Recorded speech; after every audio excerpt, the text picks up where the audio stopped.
Welcome to Looking at Legal Stuff.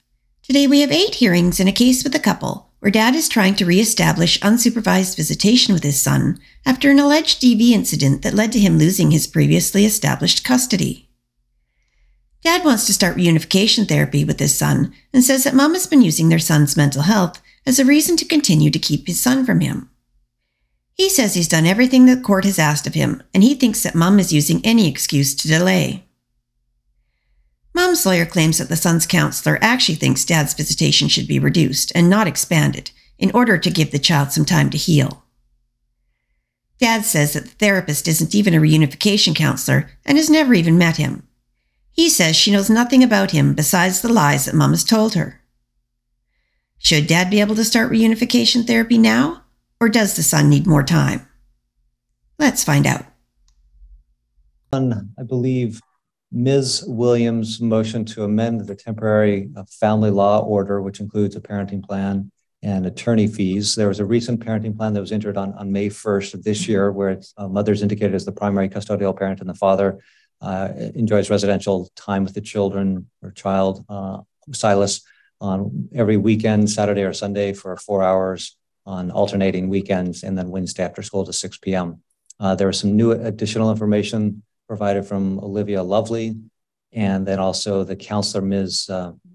Mansour, and that's the input that I've read. And so I think we're here to hear from the parties, and we'll hear from Ms. Jocelyn since your client is the moving party. Thank you, Your Honor. Did you get the addendum from Ms. Lovely? It came in after our bench copies were sent. Was that the one that was dated April 13th? Yes, so there's an original DV evaluation and an April 13th. Yep, I reviewed both. Thank you. Okay, thank you, Your Honor. So yes, I realized that we were just here several months ago, but the issue is the situation has continued to deteriorate, not only with Dustin's actions, but in terms of Silas's mental health. We started with the therapist, who the court is, I think, strongly looking at to sort of guide potential reunification and input. We have the therapist who recommends reducing visitation in terms of frequency and duration. And the reason she's recommending this is due to sort of the same nervous system dysregulation, which was happening before, the fact that Silas doesn't feel safe. And really what she has now brought up is that Silas's fears include his father's reaction, his fear of his father's inability to control his behaviors when he's upset, and repeating the abusive patterns. She believes that a decrease in time will give him the opportunity to focus on healing and eventually in the long run create that stronger connection. So what we did is we reached out to Mr. Williams' former counsel on March 14th and said, hey, look, here's a recommendation. She recommends reducing it to about an hour and a half a week. They refused, and the response was basically file whatever motions you want. And then they went on to state that my client has a right to see his son, which just further supports Dustin's sense of entitlement, which was brought up by Ms. Lovely, who did the DV evaluation. Dustin underwent a DV evaluation, one for the criminal case, but also, Your Honor, had ordered a DV evaluation in this matter. We were the ones who submitted both of these to the court. And Ms. Lovely, I think, is a well-respected individual and has some very key things to say. One of them was he lacks accountability for his actions. And this is all happening post the original motion.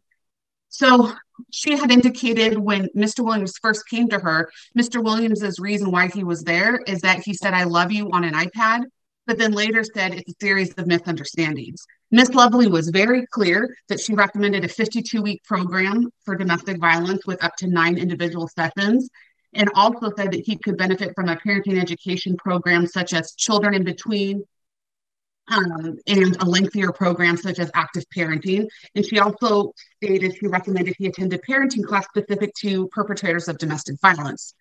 Then she further recommended supervised visitation with a state monitor. She wanted that to remain in effect until the therapist could start doing the reunification. And I think what's sort of key in her assessment is the things that all of the parties have said all along that Mr. Williams has continued to deny, is that her assessment, she noted that there was infliction of harm on a family member, the strangulation, abuse of children, the strangulation, the history of domestic violence with Sarah, and threatening to kill her brother. And she also indicated Dustin lacks an overall accountability to the impact of his behavior She indicates he presents as cavalier, minimizes how this impacts other. And I think what's very important is she goes, he doesn't present with a readiness to change. It doesn't appear that he wants to change, and that he has a sense of entitlement regarding access to his son and flagrantly disregarding the law. Again, she notes the second time he fails to take accountability. Now, when Dustin got that evaluation, he didn't like it. He showed up to his criminal court and said, I'm going to have her redo an evaluation because this information is just from Sarah. So Miss Lovely met with him again. Miss Lovely didn't change her recommendation. She again said a 52-week program and relisted all of the same factors as to what she reviewed. She also said that, you know what, if he's so adamant about, I didn't do any one of these things that have been supported by multiple people, that he should get a polygraph. And she says, that's not something I recommend that somebody do very often. And she also said one of her concerns was at no time has Dustin sought to validate or bring into consideration his son's views. He just dismisses them as roughhousing. And she said this is a significant concern in regards to his emotional well-being. And then again says his current therapist can provide the input, which she has. She also further went on to state that Dustin might be better served attending therapy with a panel of male therapists, such as A Better Way. So we've had several supervised visitations, and as prior and post last time we were here, there continues to be problems. On 3-4 with the professional monitor, Miss Stuffy, Dustin leans over, whispers to the son, hey, come to my house, I'll buy you a new snake and fish. And he's constantly trying to get Silas to come to his house. The monitor told him whispering was not an option, and if it happens again, the visit will stop, and your visit will then move to a controlled environment, an enclosed room. Then 4 days later, there was another visit that Miss Duffy supervised. Silas, a young child, wasn't acknowledging Dustin, and Dustin got irritated by this. Silas wrote a note and was like, I want to go home. And then Dustin appeared, this is all per the monitor, appeared angry, started questioning her as if it was Miss Duffy's fault that Silas wanted to go home and didn't want to be there. He continued to badger her with questions. And then as they finally ended the visit, Dustin kept trying to get her attention, like, Miss Duffy, look at me, and hugging my son, trying to show like, hey, look, as opposed to he could have just hugged his son and be done. And then we have Dustin, now he's texting Miss Duffy and harassing her. On March 17th, we have a series of text messages where he's accusing her of playing games, accusing her of hassling him, and accusing her of making him out to be a bad parent. We have a 3/22 visit that was canceled due to Dustin saying, I can't come, other people are sick. Dustin wasn't sick. Other people in his family were sick and couldn't attend the visit, so Dustin declined. And then 2 days ago, on Sunday, we had Ashley Folk supervise the visit. Same thing, trying to get Silas to come to the house. Silas says, no, I don't want to go to the house. Dustin keeps saying, well, but you can see your fish and all of these things. It was they also had an interaction where they were playing, I think, sort of like a hide and seek tag type of game. And when Dustin jumped out and, screamed as part of the game, the child started crying out of control. And my client truly believes that this is because of the fear that Silas still has of his father. And, another issue we have is during this 4-hour-long visit, Dustin didn't feed him. All the child got was ice cream at the end.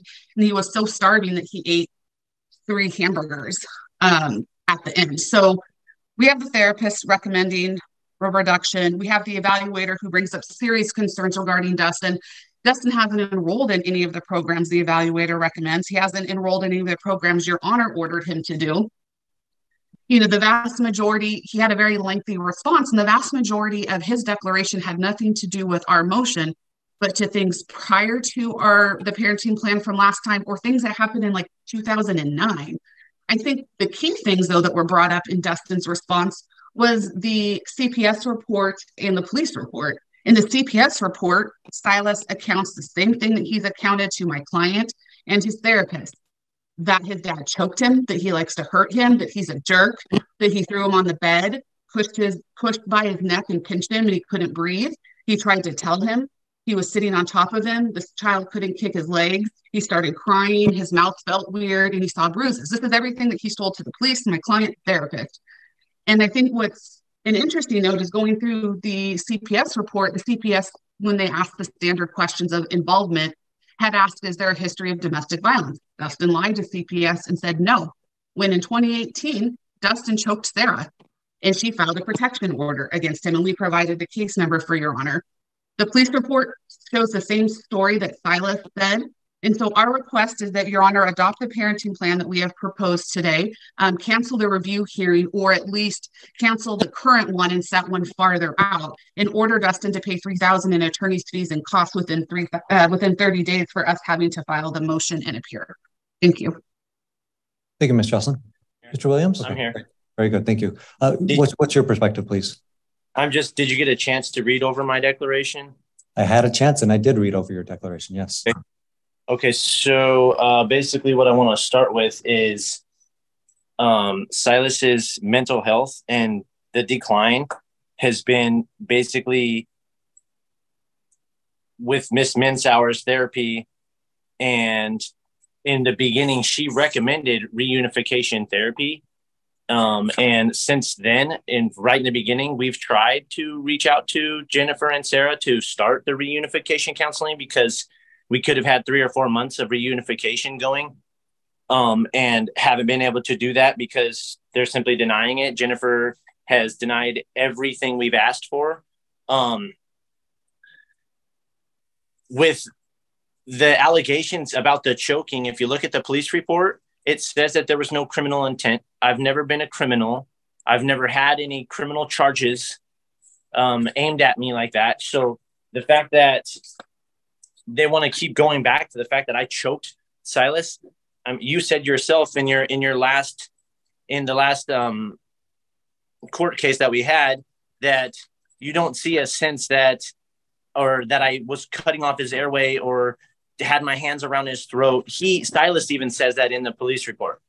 So whatever Jennifer is going off of, that she says that I've choked him, that he got choked, that there's been a choking, a strangulation, none of that has happened in the police report. And the police report was 2 days after that incident. If there was an incident of choking or Silas was in fear, he could have went home that same day as when the incident happened. He had an iPad. He has a phone that he could have called Sarah. In the police report, it said Silas was calm. He did not appear nervous. He sat with his arms open and his knees apart. He didn't display any negative emotions and didn't seem upset. So for what I'm seeing is Jennifer and Sarah alienating me for the last months, not allowing me to talk to Silas, not allowing me to call him, not allowing anything, saying that I haven't done the evaluations. I've done the evaluations. I've done all the classes. I've done the 4-hour class. I'm in the other parenting class, the Incredible Years class. I'm going to enroll in the Children in Between class, and I think Sarah would benefit from that too. So and then the visit with the situation with Robin, at the visit where she was saying that I was upset, or when I came into the visit, Silas was ignoring me. That was not at all the case. When I came in, I just asked him what was up, how's it going, how are you, how was school, just basic questions that I always ask him every time, because I don't get to see him very often. And prior to all of this stuff happening, Silas and I talked every single day, multiple times. Probably 5, 6, 7 times a day we talked. Like, he would call me on his iPad, or he would call me on his watch, or whichever. And the visit with Robin, as we showed up, Silas obviously was not feeling well. You could tell something was wrong. And with him getting more and more upset, and then deciding that he wanted to give Robin a note and say that he wanted to leave, he's never been forced to stay there or anything like that. And I asked Robin to come outside so that I could discuss with her away from Silas, because we have tried to keep all of this away from Silas so that he's not being coerced, so that he's not being manipulated, so he doesn't have to deal with any of what's going on. And I can't even ask him any questions as to how he feels or what's going on. So I asked Robin to come outside so I could talk to her while Silas kind of wound down a little bit. And they're misconstruing that as me forcing her or telling her to come outside with me, which was not the case. And the reason why I hugged Silas and told him that I loved him was because I wanted her to not accuse me of whispering to Silas about bringing him toys or snakes or any of that stuff. I've never whispered to him, and I've only said to him about coming to our house when all of this is done and he's ready to come back to our house. We can do those things, get a snake. We can talk about toys, talk about Xboxes and stuff like that. The text message to Robin was not accusing her of playing games, but Sarah of playing games and canceling and changing the visit times whenever it's convenient for Sarah and whatever party she has going on. The 322, me canceling the visit, was both my daughters had a stomach bug. One of them was in the hospital. It passed through our entire house. It wasn't that I wasn't able to come to see Silas or visit with Silas. It was, I have to take care of my daughters, and I see them every single day. I take care of them every single day, just like a parent would. If I could, I would like to play a couple of recordings that I tried to talk to the clerk, and she said that they don't accept like USB stuff. So I couldn't do the USB, like submit a USB, but I have two audio recordings that I think are going to be pretty critical to just everything that's happening. And this is recordings that go back to the very beginning, to where this all started, before anything had happened, before said event that Silas supposedly got strangled or choked. I would like to play the audio if you are willing to listen to it. It's about 30 seconds. I appreciate the invitation to listen to that. You indicated that this is a recording that was taken prior to any alleged roughhousing or strangulation related to Silas, correct? No, it was just before the DVPO. It was just 3 days prior to Sarah filing the DVPO. So earlier you said that it was the recording was prior to the alleged strangulation. Now you're saying it's post the alleged strangulation? No. Yes. I'm sorry. Yes, it is post strangulation, pre DVPO. Yeah. Has Ms. Jocelyn heard the recording? No, Your Honor. Okay. So generally when we come to a hearing, all parties have had opportunity to review everything else that the other party is saying or presenting, and that's why everybody gets served copies with things. So without her being served a copy or being provided with that, I'll decline the invitation. You're certainly welcome to describe it. And Your Honor, really briefly, Mr. Williams has somebody whispering to him during the court hearing, telling him what to say. I'm wondering if the court could instruct kindly.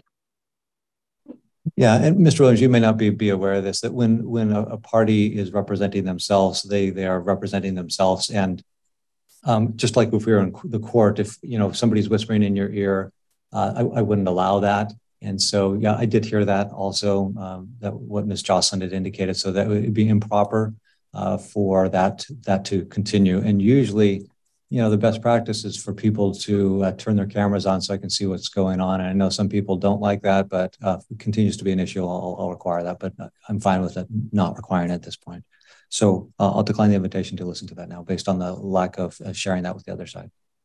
Okay, so you, if you read the declaration, then I basically described in text what the audio recording says, and it was me calling Sarah and starting a conversation with her, and her telling me that she has no idea what's going on. CPS was weird. Silas was fine. She doesn't know who would have called CPS, and she wasn't filing anything like CPS told her to. And the weekend looked good for Silas and I to go ride our dirt bikes. Yeah, I read that. That was 3 days before the DVPO. So I recorded that. And then I also want to touch base a little bit about the fact that she's unreasonably denied every single supervisor that I've offered. Tell me who the supervisors you offered, their names, please. I offered Jessica White. That's your girlfriend or companion? That's my fiance, and we've been together now 5 years. So she's been in Silas's life 5 years. Right. She's done 5 Christmases, and other names? We have a daughter together, David Belt. Okay. Danielle. And what's her relation? That's Jessica's cousin. Okay. And Silas has known them for 4, 5, 6 years and gone to Christmases with them and multiple events and multiple Halloween events and fishing trips and just need a list of the names, please. Natasha White and then Kay White. And those are related to Ms. Jessica? Yes. Okay. All right. Thanks. Go ahead. And Sarah has personally herself dropped Silas off at Kay White's house. You know, has dropped him off at her house, waiting for her, waiting for us to show up. Sarah had a prior arrangement. She dropped Silas off with her, you know, waiting to show up. And then, and Your Honor, we're going to object to that. That's not in the moving paperwork. So my client hasn't had a chance to respond in terms of that is actually true or not. The objection is noted. Go ahead, Mr. Williams. The objection is noted and sustained. Pardon me, Ms. Jocelyn. And then, so as far as Miss Olivia showing or stating in her report that I don't have accountability, if I was not accountable, I wouldn't have gone to do the eval. I wouldn't take the classes. I wouldn't do everything that I'm doing right now, everything to try to go back to regular visits like we had before this has all started, before the allegations of me choking my son and kicking him and slapping him and all this stuff. So I want to go for reunification counseling as soon as we can. If we started reunification counseling like this week and we keep the May 16th hearing, that could be 3 to 4 weeks of reunification counseling going into the May 16th, and we could further evaluate that. I've already called A Better Way Counseling in Vancouver. I'm just waiting for them to get me onto their books. They're busy, so when you call them, you have to try to get in. And then I've also tried and set up reunification counseling with Charlotte Rosenvelt out of Longview, Washington. So I'm just trying to figure out what I can do on my end, and I'm doing everything I can to show them that I want to be in Silas's life. I want to be part of his life. I want to be part of his school life. I want to be part of all these events and stuff, which Sarah has not allowed me to be a part of since we divorced, since the beginning of our divorce, you know. And the CPS interview was done on 12/8. The police report was done 9/15. I mean, that how does Silas's mindset change in just 3 months, where he goes from, my dad's not a criminal, he meant to not hurt me, the police say I had no criminal intent, they don't see any criminal intent. Your Honor, we're going to object. This assumes facts, not evidence. It's not what the police report or CPS reports. The objection is noted. I've read all the police reports and CPS reports. Go ahead. Okay. I figured you had read them. So the fact that his mindset has changed somehow to, my dad's a jerk and I don't want to see my dad, but every weekend when we see him for 4 hours, he's happy. He has a great time. We don't whisper things to him. We do whatever Silas wants to do. If he wants to go have some ice cream, we have some ice cream. If he wants to go bowling, we go bowling. If he's hungry and wants 3 cheeseburgers, I would buy him 3 cheeseburgers. I would provide every single thing that he needs to be provided for at that moment. For Jennifer and Sarah to just slander my name and slander me and turn me into this criminal that kicked my son and has done all this and wasted the court's time and wasted all of our time. It's kind of weird to me that I'm getting accused of that, when every weekend Silas is saying, if in the declaration, you could see Silas is coming to us saying that my mom got me a brand new Xbox and it was $1,000 and I'm getting a brand new dirt bike and I'm getting all this stuff. So he's telling us all of this stuff that Sarah's buying him and coercing him into staying at her house or not wanting to go to dad's house because mom's house is really fun. And she has all these things that she can provide for him. So I'm just kind of at a loss as to where I need to go and what I need to do here from here on out, because I've done everything that I can do. I don't have counsel anymore because I can't afford it. I can't afford to pay $1,600 a month in supervised visits and then also pay my attorney, $1,200, $1,500, $1,800 just to read the documents that Sarah and her attorney are providing. So I don't make $10,000 a month. I also have a daughter, 2 daughters, and mortgages and bills on my end. Okay. I said, and why are we trying to eliminate my time like down to this when like the end result is to have more time and more reunification? Right. Okay. Mr. Williams, thank you very much. I had a quick question, clarifying question for Ms. Jocelyn. What is the counselor's plan, Ms. Mansour's plan to rebuild the healthy connection between Dad and Silas? Do we know? Not yet, Your Honor. I think the issue is we haven't even gotten to the point where Silas is ready to do that, because right now he's being forced into these 4-hour visits and the Wednesday visits, which is setting him back. It's not helping anything. And so she wants to, right now, my understanding is she wants to have the reduced visits for about an hour and a half a week, get him sort of stabilized, and then move into the fact. But I think before we get there, we have a lot of things that Mr. Williams needs to do. Okay. All right. Thank you. And we do have a couple quick reply, Your Honor. I've got to move the docket along. I've read everything that the parties reviewed. I took pretty copious notes, so I'm going to move forward. So we know from Ms. Olivia Lovely, she made her initial recommendation of 52 weeks, and that she took in additional information at the request of Mr. Williams, and she stands by the original recommendation, and indicated also that maybe a male counseling group may be a good fit for Mr. Williams, and also a polygraph would be appropriate if they so choose to utilize it. Important is kind of what we talked about before, is that, I don't know what happened on the date of the alleged strangulation or harm caused to young Silas. What is coming through all the different pleadings and the comments from the parties and the other professionals is that there's maybe this the word attunement, being attuned to something, being attuned to Silas's needs. And I think Mr. Williams hit it on the head in his declaration. He says, Silas is a sensitive soul, and I think that's exactly right. So sensitive souls are different than non-sensitive souls. You can do things to non-sensitive souls that would not cause them any disturbance or any concern. You do the exact same thing to a sensitive soul, and it can cause deep rifts within that person's being and psyche. So I think that's kind of the issue that we're talking about here. I don't know what happened on the alleged date of the alleged allegation of strangulation. What I do know is that that there was some emotional damage caused to a sensitive soul by the name of Silas. And that Ms. Lovely indicates, she uses the term strangulation and the like. There, whether it's strangulation or not, I don't know. The police didn't think it was worthy to move forward based on lack of criminal intent. CPS made an unfounded finding. What I do know is that there was some whether there was much physical harm, there probably wasn't. I mean, there was some marking apparently, but not of a significant nature. But I think that the psychological or emotional damage was not insignificant to Silas. And so therefore there's an opportunity to learn. And I think Mr. Williams is engaged in some of those classes, has completed at least one, he's registered for another. And there's an opportunity for a continued learning, because nobody comes to this earth with a lovely manual on how to be the perfect parent.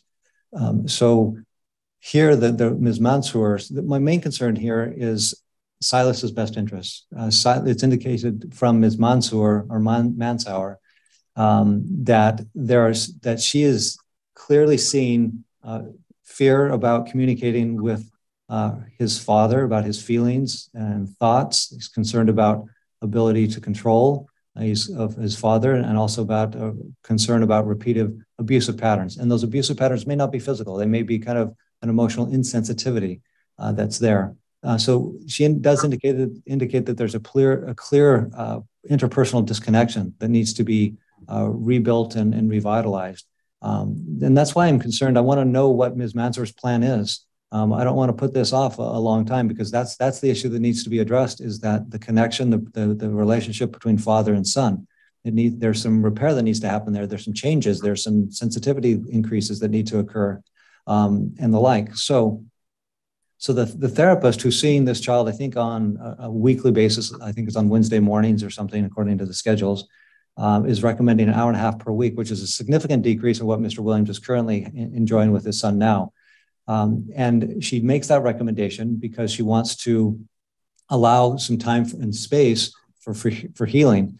She says that there's a spike when the visitation is about to occur of kind of this emotional dysregulation and concerns of going to that and afterwards. She also points to the need for a professional supervisor or a supervisor that would be appropriate for Silas. So what I want to see happen is that I need to see a written plan from Ms. Mansour of what her plan is, her specific plan to rebuild the connection between Father, Mr. Williams, and his son Silas, because right now it's strained.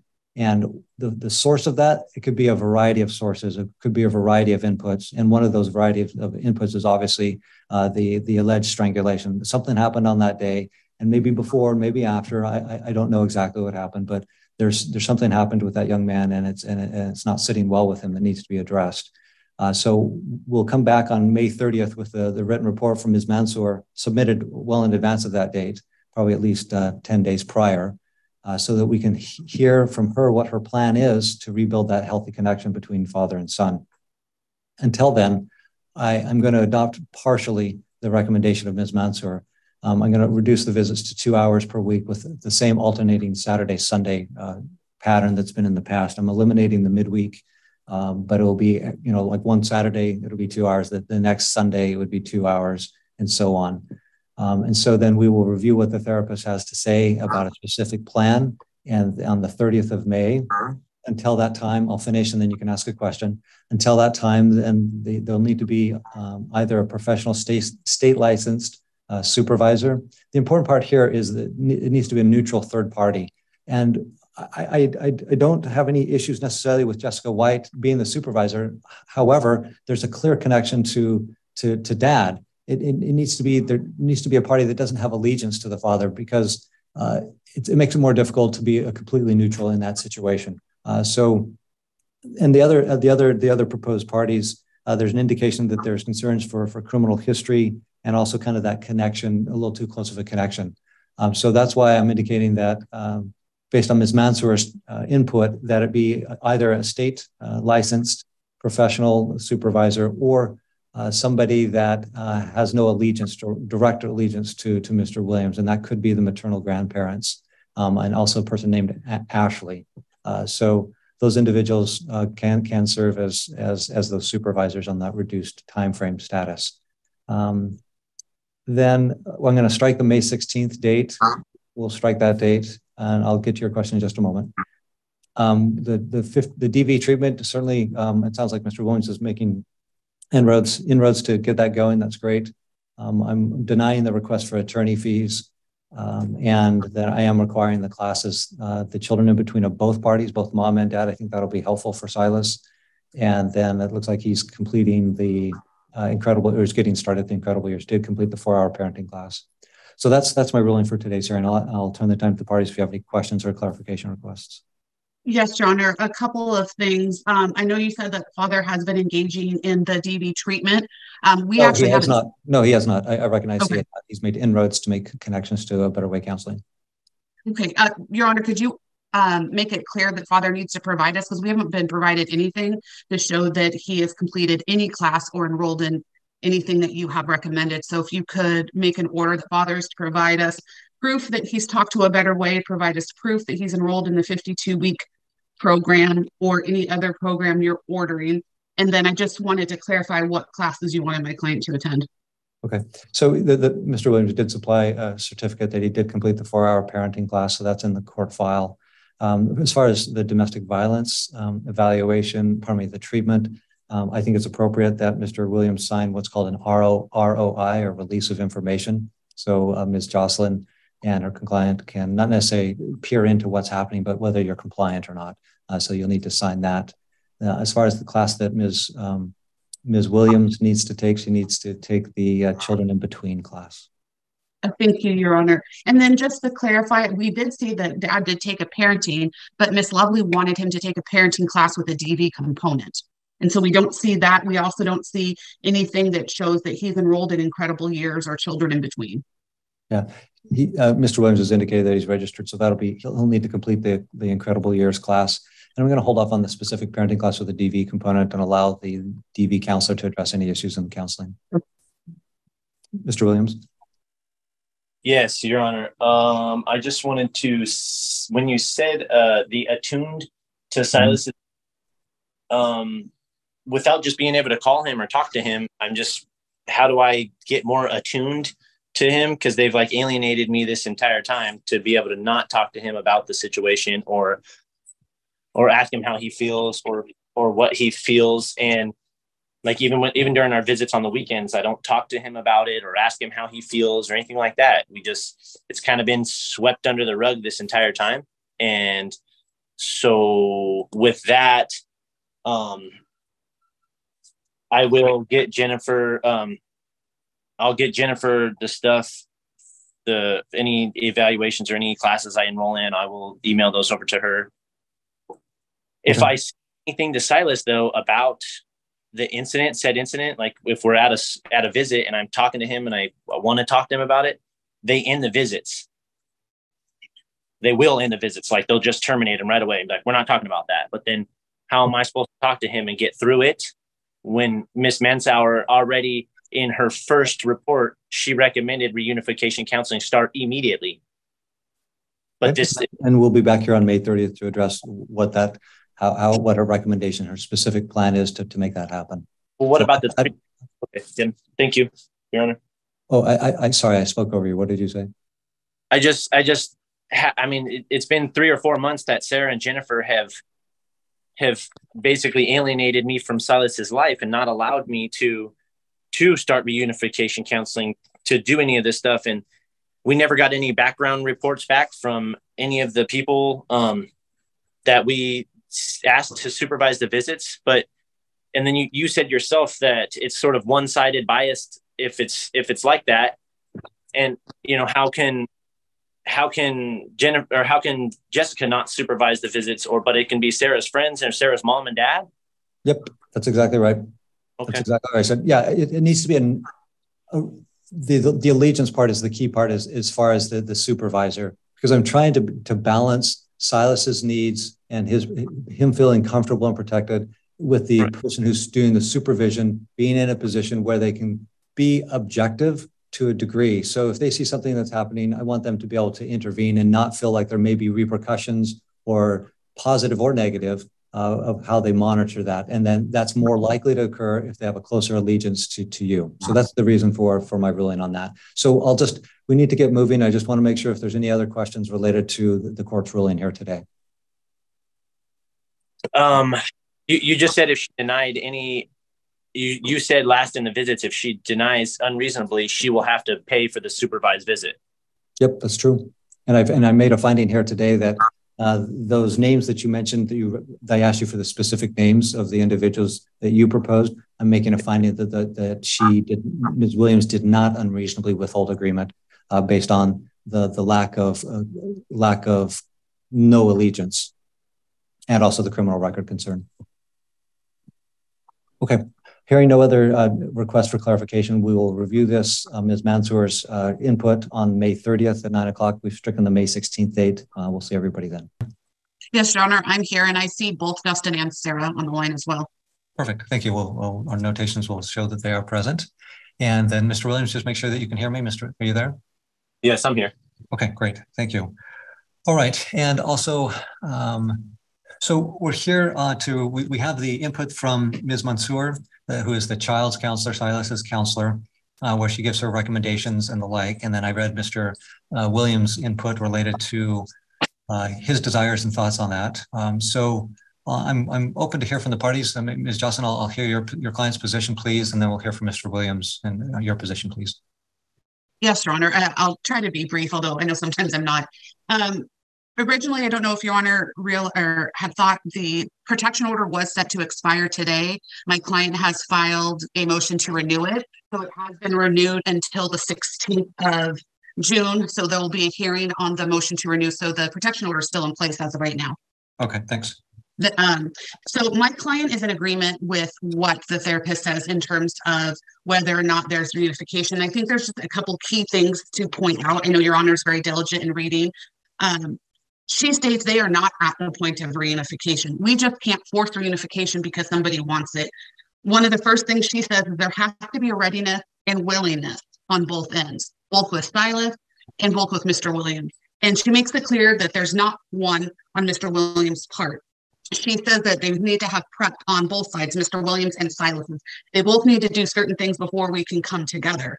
And she does not see a readiness from Mr. Williams. And so I think what's important to note is she's stating exactly what the DV evaluator is stating, is that the DV evaluator said that he's not willing to change. He lacks accountability. He presents as cavalier. He minimizes how this has affected Silas and doesn't present with a willingness to change. And he does not have a desire to change. So that's one of the biggest factors. So we're in agreement with what the therapist says in terms of he needs to do the 12 months of classes, do the parenting, which I believe he's done one, and he started the oh my gosh, what do we call it? The tender years class. He did start that. Yes, Your Honor. In that, the therapist says it's also important that he just doesn't go through these things like a robot. He actually has a positive report that comes out of it. And so the therapist goes on to state what's really important is a parent who lacks insight about how their DV and the abuse has affected the child can do more harm than good in reunification, and that prematurely starting this, especially with trauma, can have serious impact and potential re-traumatization. So she believes that they were to start now, there's potential that any progress could potentially be lost. Ms. Jocelyn, can I ask you a question?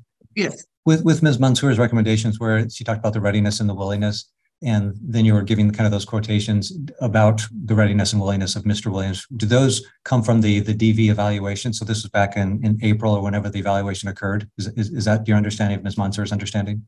Yes, as it comes from that. And we haven't seen, for example, we haven't seen any progress.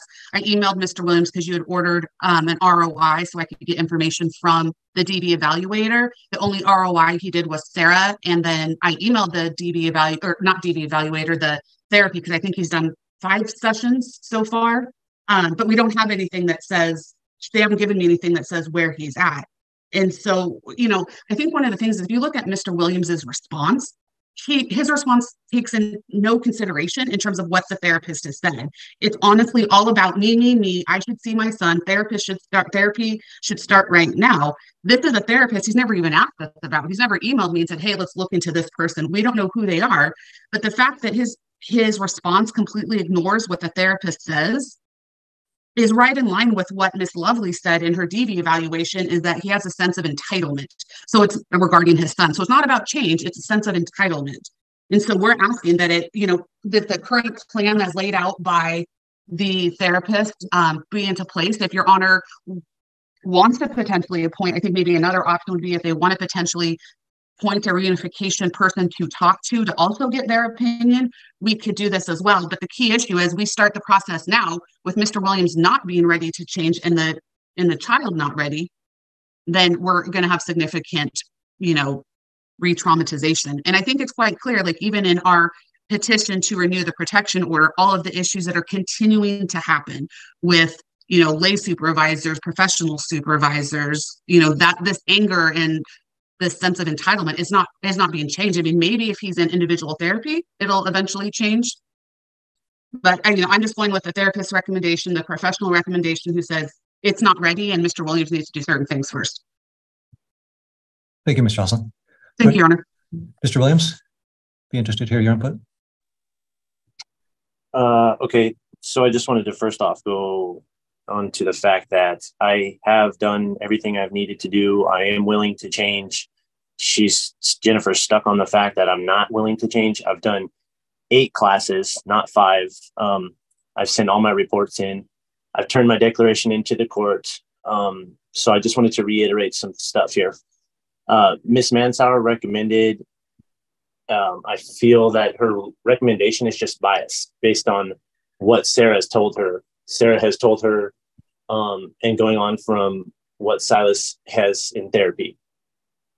It's not what Silas is expressing. She says he needs to showcase an increased ability to verbally communicate his thoughts, feelings, and needs about the abuse and disruption in a parent-child dynamic. Additionally, he needs to be able to do this without signs of emotional numbness or avoidance.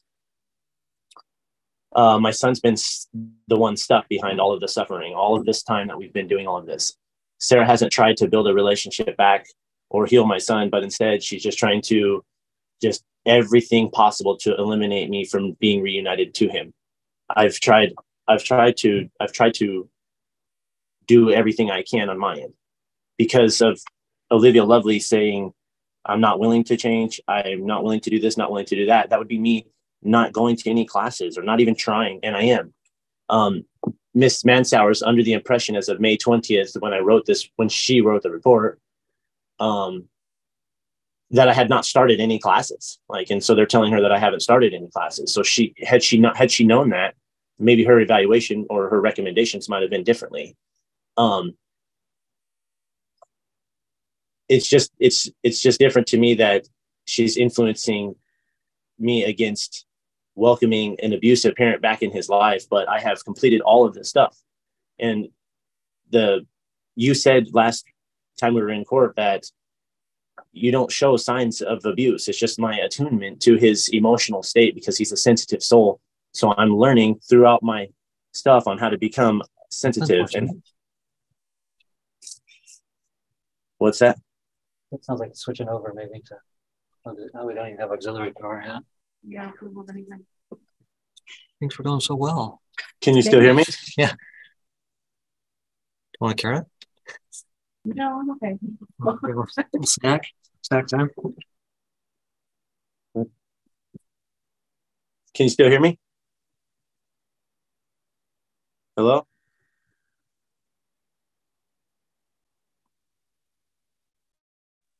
Hello? They're having audio issues, Dustin. They can't hear you. Thanks for the clarification. Oh, you're back up. I never lost this. Yeah, I'm all shut down up here. But FTR is obviously. I don't know if they can hear me. Ms. Jocelyn, can you hear me? Yes, we can, Your Honor. I can hear you. I just don't think you're hearing me. Maybe you could type a little message in there that I can hear them through the headphones. Okay, I'm not sure if the parties can hear me or not. They can hear us. Okay. I can hear you. I can hear you. All right, so just to give you an update, as Mr. Williams was speaking, the power went out here at the courthouse, and it looks like we're on some auxiliary power. So some things are being powered, other outlets are not being powered. My outlet is not being powered, nor is the FTR, which is the recording system that we need that records everything that happens in court. In times past, power has been restored fairly quickly. I mean, within seconds. So I'm kind of surprised that it's not up and going. So that may mean that there's maybe a wider, broader issue with the power. We were discussing some important things related to reunification and the like, and I want to address those today, if at all possible. And yet we have this issue where we just don't know when the power is going to come back on. We have, looks like, just emergency power for lighting and basic services. So two options, I guess. One, we could check in 10 minutes to see if the power is up and going. And if it is, then we can resume. And if it's not, then we would probably set it over to resolve the case to a different date. So are you comfortable if we were just to reconvene in about 10 minutes? Yes, that sounds fine. Okay. Ms. Jocelyn? Yes, Your Honor. Okay, yeah, sorry for the inconvenience. It's kind of crummy, but I'll just set my alarm for 10 minutes. And let's see when we'll be back in 10. Ms. Jocelyn, are you there? Yes, Your Honor. Okay, and then Mr. Williams, are you there? I'm here. Sorry, I'm here.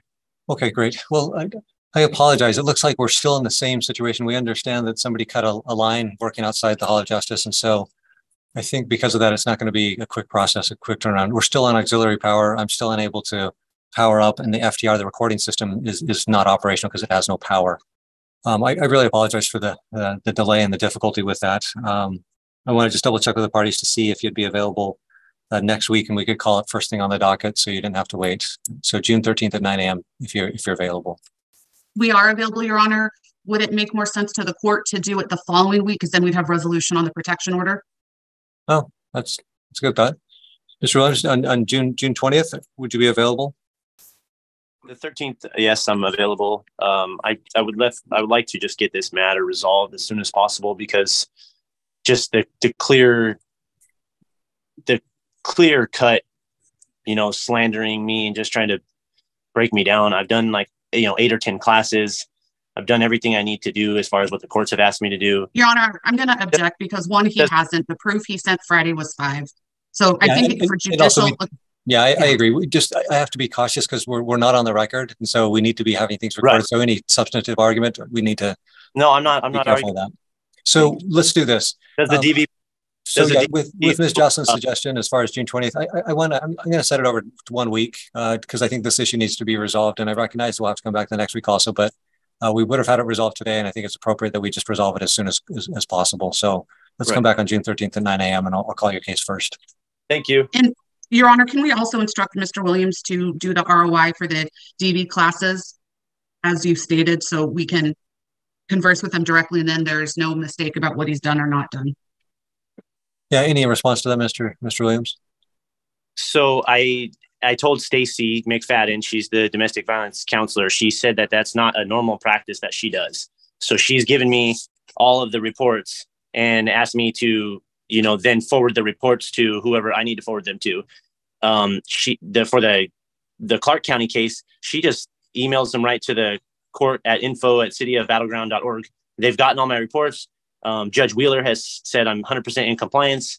Your Honor, he's talking about a criminal case. We're just asking that he follows the order. And this is our exact position. Hold on, Dustin, with him lying. Yesterday, he emailed and said he was going to take care of it today. Now he's saying he can't. So your order stands. He's supposed to sign an ROI. He signed one for Sarah. He signed one for Battleground. He signs one for Navigate Law Group. It's as easy as that. Yeah, whatever I ordered stands. And so there'd be expected compliance for that. So we'll... last time we were here, a couple times ago, I indicated that we'd take the Sarah Williams and Dustin Williams matter first. We got cut off when there's a power outage last time we were here. This has caused 19-3-15408. So we'll call that case now. This is Sarah Williams and Dustin Williams. Here we have Ms. Jocelyn representing Sarah Williams, and we have Mr. Dustin Williams representing himself. And we'll just make sure everybody's here. I see Ms. Jocelyn is present. Mr. Williams, can you hear me okay? Yes, sir. I'm here. All right, very good. Thank you. And I'll just double check to see if... Okay. So we're here for a review of the reunification. Ms. Mansauer submitted a report, and we had got... I can't remember how far we got along in the discussion last time. I think we were pretty far along, but probably it'd be good to just keep things fresh. And if parties want to just review your respective positions, I think that's probably the best way. That way we have a nice foundation for each of your positions, and I understand where you're coming from, and then we can make a decision. So, Ms. Johnson, would you like to go first? Yes, Your Honor. As I think as we had started to discuss, our client's extension for a DVPO renewal set for this Friday. And my client is in agreement to follow Ms. Mansauer's recommendations. She is at the point, the therapist basically stating that you need a readiness and willingness on both sides, Silas and Mr. Williams. And one of the biggest factors here is that he's not willing to change. We have Miss Lovely, who said that he lacks accountability. He presents as cavalier, minimized how this has affected Silas, and does not present with a readiness to change. There's nothing that he has submitted that says he is presented with a readiness to change. And I think what is important is the fact that Mr. Williams has continued to lie to the court about things he has done or hasn't done. For example, when we were here last Tuesday, I made the statement, Mr. Williams has only finished 5 DB classes. Mr. Williams got all up in arms and said, no, in fact, I've done 8 to 10. We sent a submission in today that shows he's done 6. The 6th one was done that Tuesday. So he's saying I've done 8 to 10, when in reality, he's done 5. Also, I think what's key is in our extension, Mr. Williams is saying we've never brought up the issue of Miss Lovely to the court. And basically the statements that we've said before Your Honor about what Miss Lovely had said is a lie. He put that in a declaration he signed under oath, that we're lying about what Miss Lovely said. So he's doing all of these things to avoid responsibility. I think the biggest thing is, how has this affected Silas? And the fact that he hasn't made any significant progress. It's not that he doesn't want to do that, but he needs to continue in his classes, finish the 12th step, and submit a positive report. Because she is concerned that if we start reunification now, Silas could in fact go backwards. And so I will reserve any other rebuttal until Mr. Williams. I think we've gone over this a lot, and I want to keep this short, Your Honor. Thank you.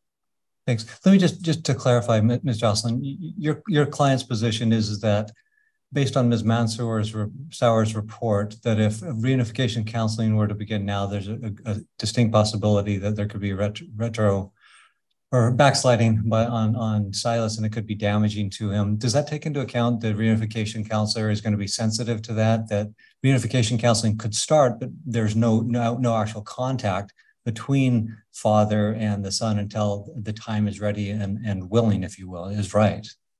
Yeah, I think, if Your Honor, if that's the path that we're going to go in terms of starting, like Dustin could certainly start with the counselor, Silas could start separately, but until these steps have taken, it would be going backwards. So I think if we had a reunification therapist who was communicating with, and we weren't forcing Silas to attend these joint sessions together, while my client didn't discuss that with Ms. Mansauer, I imagine that would be a nice halfway point between all parties in terms of, Dustin can start counseling. The reunification can start with Silas and his therapist and work out when is a good time. Because maybe Silas will be ready in 2 months. Maybe he won't. None of us know. So I think that my client would be agreeable to that as long as we weren't shoving the two together right now. Thanks for that clarification and input. I appreciate that. Okay, Mr. Williams, if you'd like to share your vantage point. Yes, I just want to start off by saying that Ms. Mansauer's recommendation, I feel, is kind of biased. Sarah has told her everything, and it's not what Silas is expressing at the visits.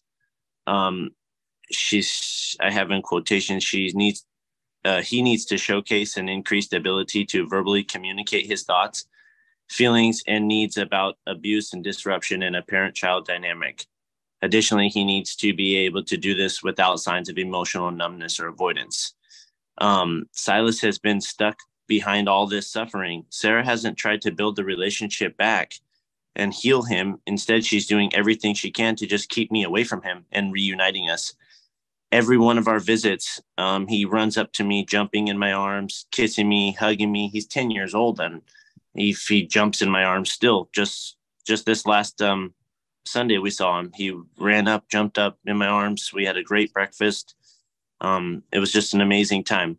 I think the emotional numbness and avoidance showcases that my son is not benefiting from these sessions with Ms. Mansauer. She's not a reunification therapist. Ms. Mansauer was also under the impression that as of May 20th, when she wrote her report, that I had not started any classes or anything that the courts have recommended me to do, and I have. This obviously would influence anyone against welcoming an abusive parent back into a child's life. Ms. Mansauer's recommendations that I complete a 52-week class with a positive assessment from a DV counselor before considering reunification to start is just wild. But if that's what we have to do, then I'll do whatever is needed to be back with my son and have him back in my life, like on a regular basis, and be able to talk to him and call him. And I used to talk to him every single night and every single day at lunch. It's been 267 days that I haven't had a normal visit with my son. Your Honor, I'm sure you read the police report. I said where it was actually Silas alone telling what happened. Ms. Mansauer has never even seen the police reports. She is not informed of the potential alienation or the signs that Silas is expressing may be from alienation, not from abuse. Even children that are abused want to have a relationship with their parents. My visit with my son has been going great. He runs up into my arms. he is my boy. He's our only boy. I said he's got a new baby sister on the way and 2 other sisters that he loves very well. Every time we go to a visit, he's asking where's Sage, where's Ellie at? And I like, they're in the car, they're getting ready to come out. This last few months ago, Silas missed our yearly fishing trip that we take him to because Sarah's friends got called into work and there was no alternative supervisor allowed. I said I bought the tickets back in February for this event. I would also like the courts to know that the motion for the DVPO was filed just 1 day before last Tuesday. And in that motion, Sarah's asking the courts to grant her order until Silas is 18 years old or graduated an alternative of 5 years. We have our case in Cowlitz County family law where Sarah also tried to get a DVPO put in place. I hope Your Honor can see the abusive use of the court system that Sarah is doing. I had regular calls every day and night with my son until 10/12 of 2022 when he returned to Sarah and she started all these allegations. Sarah has fought tooth and nail to take my son away or have me just give up. We have our family case where she is trying to convince the court she is protecting Silas and working towards reunification. And we have the Clark case where she is asking for no contact until my son is 18.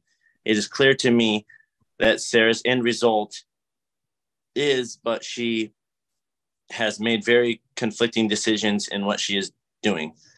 She has also filed a motion to move with Silas. She has threatened to move out of state multiple times with him. I think the filing this motion was very careless to her court rules.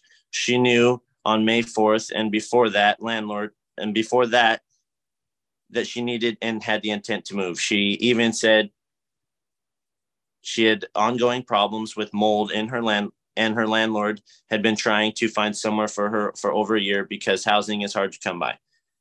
Sarah is very quick to complete and file the online parenting class after bashing me and saying an online class wouldn't be sufficient and for me to complete. So I did the same class online and I did the in-person class to show that I'm willing and ready to be back with my son and do whatever I need to do.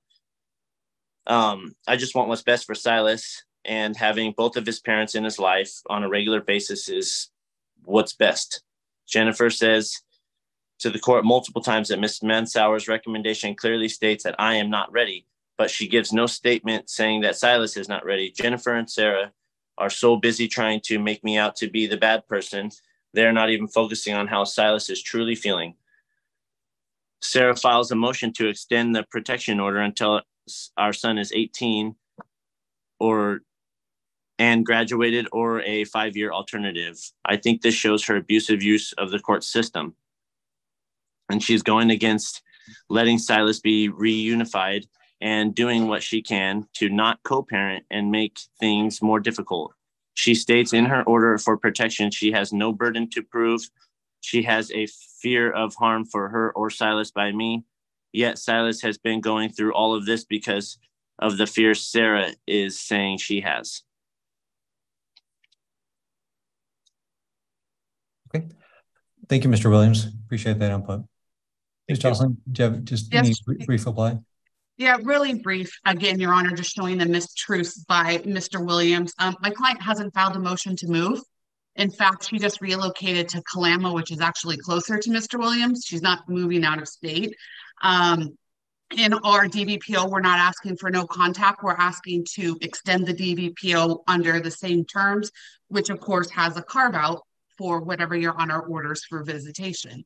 I think, you know, what Mr. Williams has said today really goes in line with what Ms. Lovely has said and the therapist has said, is that he has a sense of entitlement and he doesn't realize what he's done.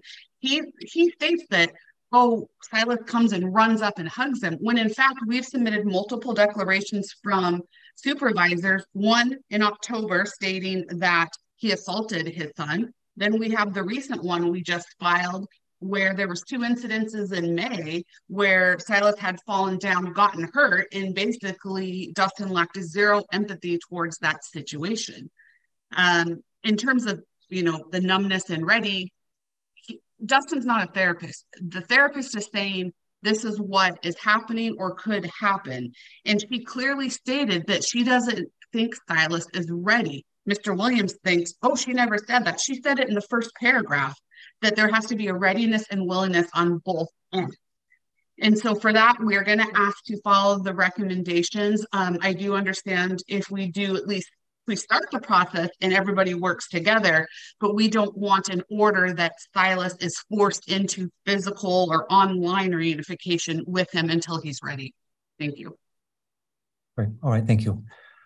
All right. So I just want to make clear that I did read the recent submissions by Ms. Medved and also the declaration or the information related to the domestic violence classes and the progress. That was kind of the new pleading since we were here last time.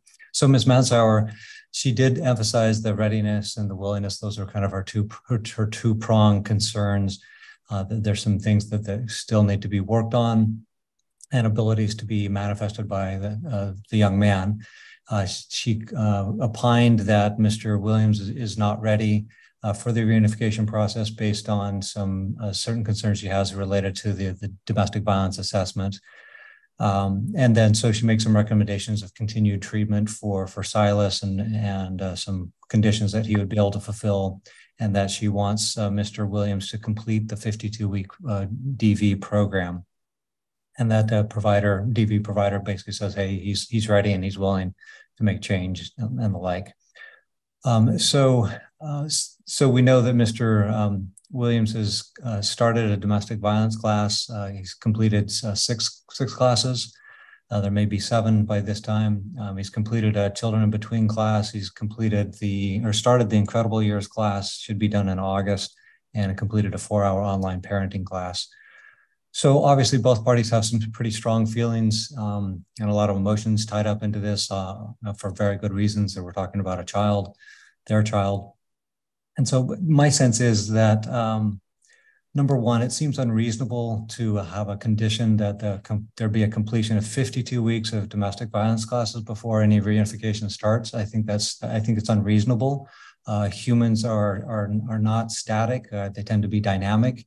And with information and counseling, people make changes and make progress, and that can be judged and viewed and seen as he moves along in his progress. So I think what needs to happen in this particular case, in the best interest of the child, because the child loves both parents, notwithstanding what they've done, good or bad in the past. Children are loyal and dedicated to their parents, especially at age 10. So it's not surprising to me that the child wants to please both parents in whatever ways that they think is right in their childlike approach. So I think that there needs to be a reunification counselor appointed and get started on the case. And the reunification counselor will be able to meet with both Mr. Williams and also with the young man, and also with the counselor, Ms. Mansour, and also receive input related to domestic violence treatment and its progress or non-progress, and then make a plan and then start in on that progress as far as the reunification. It's been, as Mr. Williams had indicated, it's been 260 plus days that this limitation has been in place. And I don't see a good reason for that to continue in that pattern. I think there does need to be reunification. So the child will continue in his individual counseling. The father will continue in his individual counseling and programming. And then the reunification counselor is going to lead out in that reunification process, and we'll gauge readiness and we'll gauge willingness. And upon her or his call, that reunification process will move forward, and they will be the ones to gauge that. So at this point, that's what I'm going to require, is that there be a reunification counselor. If the parties can agree upon one, great. If you can't, then you'll put forth your submissions or your suggestions for that, and I'll make a decision on who that will be. So any questions on today's ruling based on the input from the parties? Ms. Jocelyn, do you have any questions? Sorry, I couldn't get it to mute. No questions. We would just ask, our client does have sole decision making. So if Mr. Williams wants to send us 3 unification counselors, and my client can speak with them, and hopefully we can select one without needing to cite something on. If he can send us who he proposes, to start the process, that would be great. Okay. All right. And Mr. Williams, do you have any questions? I was just thinking, I've already contacted Charlotte Rosenthal. I've already contacted her and kind of did the pre-setup. So, I mean, we could use her if that goes with what Sarah wants and what everybody wants. I just want to get back to where I can contact my son and call him and FaceTime him and hear about his day and, you know, talk about his friends and just everyday life stuff is what I'd like to get back to. Okay.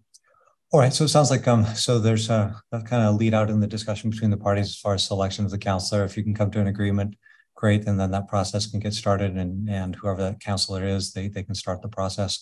If the parties can't, then it could be noted up, and I'll make a selection of who the reunification counsel will be. Let me just ask the parties, as far as a presentation of today's order, it would be just a brief summary of today's activities, basically that a reunification counselor is going to be either agreed or selected by the court, and that the reunification process will move forward. It doesn't need to be a terribly complicated order, and I'm just wondering if Ms. Jocelyn, if you'd be in a position to do that. Yes, Your Honor, we can do that. Okay, that's appreciated.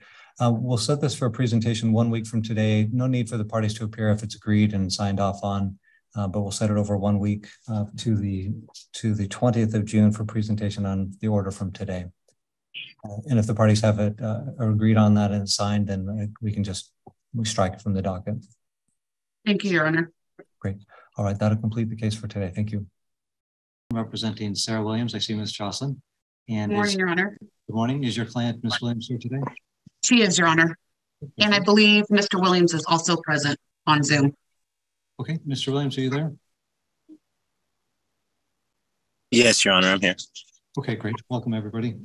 So we're here today for a presentation from a hearing that we held last week on June 13th. And I see that Ms. Jocelyn had filed a proposed order, and that I was just handed a proposed order from Mr. Williams. And so I'll just take a quick look at Mr. Williams' proposed order, and I'll ask if you received a copy of that. Yes, we did, Your Honor. Okay, great. I'm just going to take a quick look. The order pertains to the reunification counseling. And so there's a couple of items that I noted that I think need to be adjusted a little bit. We didn't specifically talk about cost at the last hearing, so that's something we need to talk about here today and finalize that. And then let me just take a look. I made some adjustments to the proposed order that Ms. Jocelyn had provided, but now I'm looking at Mr. Williams. I just need to digest that for a second. Okay, they both have merit, and they just touch upon different things and put an emphasis on separate items. So what I would like to do, if the parties could focus on the proposed order that's been put forth by Ms. Jocelyn, and I'm just going to direct your attention to a couple of different lines, if we could please. Start off, the reunification therapist shall receive input. So I wanted to add to that language. So it'll start off, the reunification therapist shall receive input from Silas's therapist, Desiree Mansauer, and Mr. Williams' therapist regarding the readiness of each. So I was adding that language. And Mr. Williams' therapist regarding the readiness of each for reunification or any other issue pertaining to reunification. And then striking deems necessary, or what Ms. Mansauer deems necessary. And then it would continue to read, the reunification therapist shall receive input from the domestic violence treatment program of Dustin Williams. Changes made, Your Honor. Pardon me? Changes made, Your Honor, so far. Then I'm looking at line 18, where it begins reading Silas's therapist and the reunification therapist. And this is language to add after the word reunification therapist, and Mr. Williams' therapist, to set a plan for reunification. Okay. And then it goes on, the reunification between Silas and Dustin together may commence when the reunification therapist deems appropriate. Okay. And then line 20, should it read, that's where it starts off, Silas's therapist may continue to provide. I'm hoping to add where it says Silas's and Mr. Williams' therapist may continue to provide input to their reunification therapist as often as needed. Thank you. Your Honor, should we also, because we reference 2 paragraphs up, should we also add the domestic violence program as well to that sentence? On line 20. Because Right. Okay. Mr. Williams, do you have any input on that? I just wanted to know which therapist she's referring to. So we're looking on her proposed order, line 20 of page 2, where it says Silas's and Mr. Williams' therapist may continue to provide input to their reunification therapist as needed. So Gotcha. You see where we're looking? Yeah, you're talking about my therapist. Yeah, we're adding Silas's therapist and your therapist may continue to provide input to the reunification therapist. And then Ms. Jocelyn was suggesting that the DV treatment provider could provide input also. Kind of I think that Ms. Jocelyn's point was to not only say kind of give input at the beginning from the domestic violence treatment provider, but also kind of on an ongoing, continuing basis. Okay, I just was confused on which therapist she was referring to. Oh, okay. Which of my therapists? Is she referring to Stacy, or is she referring, or which actual therapist of mine? Yeah, that's a good point. So I mean, line 20 probably should read Silas's and Mr. Williams, regular therapist and domestic violence treatment provider may continue to provide input to the reunification therapist as often as needed. okay. Great. So now we've taken care of that. I just want to talk to the parties about the issue that we did not discuss the last time as far as cost related to the reunification counseling. Ms. Jocelyn indicates on line 14, Dustin Williams is responsible for any and all costs of reunification. Mr. Williams' proposed order says that the parties are responsible for their split portion of any reunification costs. So differing opinions there. So I'll hear from Ms. Jocelyn, then hear from Mr. Williams. Yes, Your Honor. According to their child support worksheets, they are 37% Sarah, 63 Dustin, just for Your Honor's reference. And we acknowledge that wasn't in order, but I thought we should address it so it's not left. Sarah's position is that Dustin is solely the person who caused the situation. He is the one who should be responsible. The protection order just got extended for another 2 years on Friday. Sarah and her family are providing free supervised visitation. So Dustin is not incurring that cost. He very well could be incurring supervised visit cost every single week, and he's not. So with that, combined with that's his issue that why we're here. And additionally, he is over $900 behind in therapy reimbursements to Sarah. Granted, he only received the request last week. So based on those 3 things, he should be solely the person to pay for the cost. Thank you, Ms. Jocelyn. And you indicated that the percentage, you said 37 and 63. I missed who was the 37, who's the 63. I apologize, Your Honor. 37% Sarah, 63% Dustin, and that is from the worksheets filed December 3rd, 2019. I just think that we should have a shared cost in the child support worksheets, like in our final parenting plan. I agree with the $900 that I haven't been able to pay just yet, but I sent Jennifer over a breakdown on what I can afford. I have just monumental amounts of attorney fees and stuff like that because if we go back to the beginning, like Jennifer said, I did not cause this. I asked Sarah what had happened and where Silas was. Your Honor, I'm going to object. I said Dustin is the one that caused this. I didn't say he didn't cause it. So the objections noted. And so I think there's just a differing view of this. So I'll allow Mr. Williams to finish. Go ahead. Go ahead, Mr. Williams. So in the beginning, when Sarah started all of this, I was messaging her asking where Silas was, and she was telling me he was sick. And then, she filed the protection order, and then now here we are 300 days later.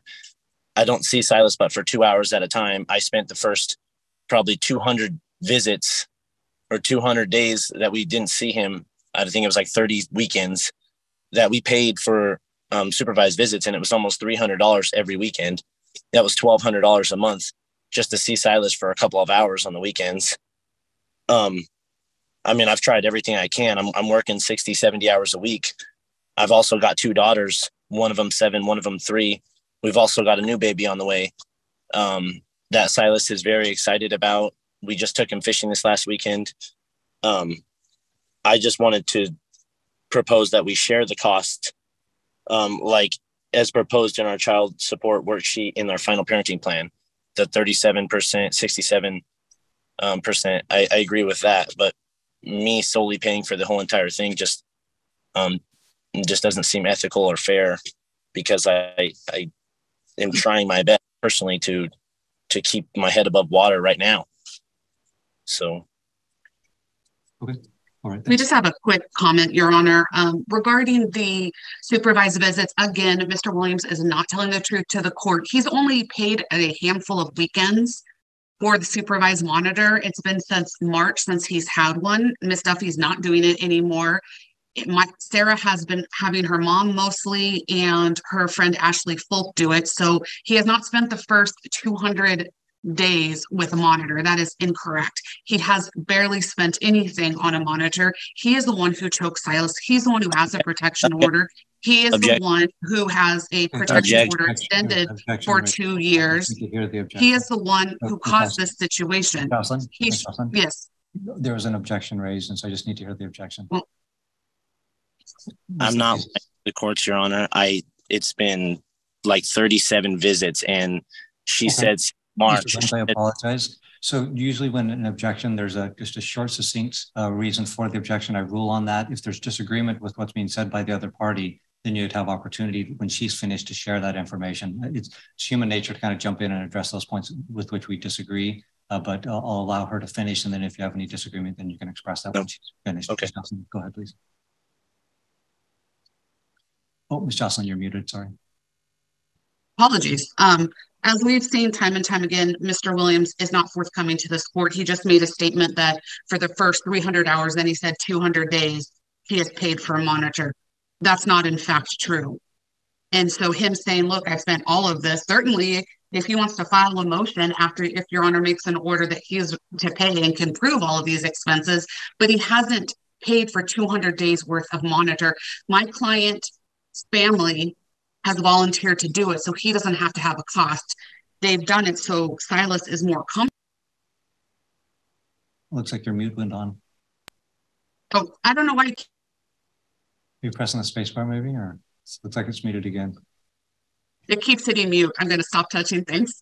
Basically, the short point is there's nothing that shows that he has spent the first 200 days with the monitor. He hasn't filed anything. It's simply not true. My client's family and friends have provided a monitor for Silas, and so he doesn't have to incur a cost. He is the one who put this family in this situation. He should have to bear the cost of reunification, especially in light of the fact that child support's never been adjusted. He owes over $900. And when he says he sent us a plan to pay back the $900, it was like $42 a month.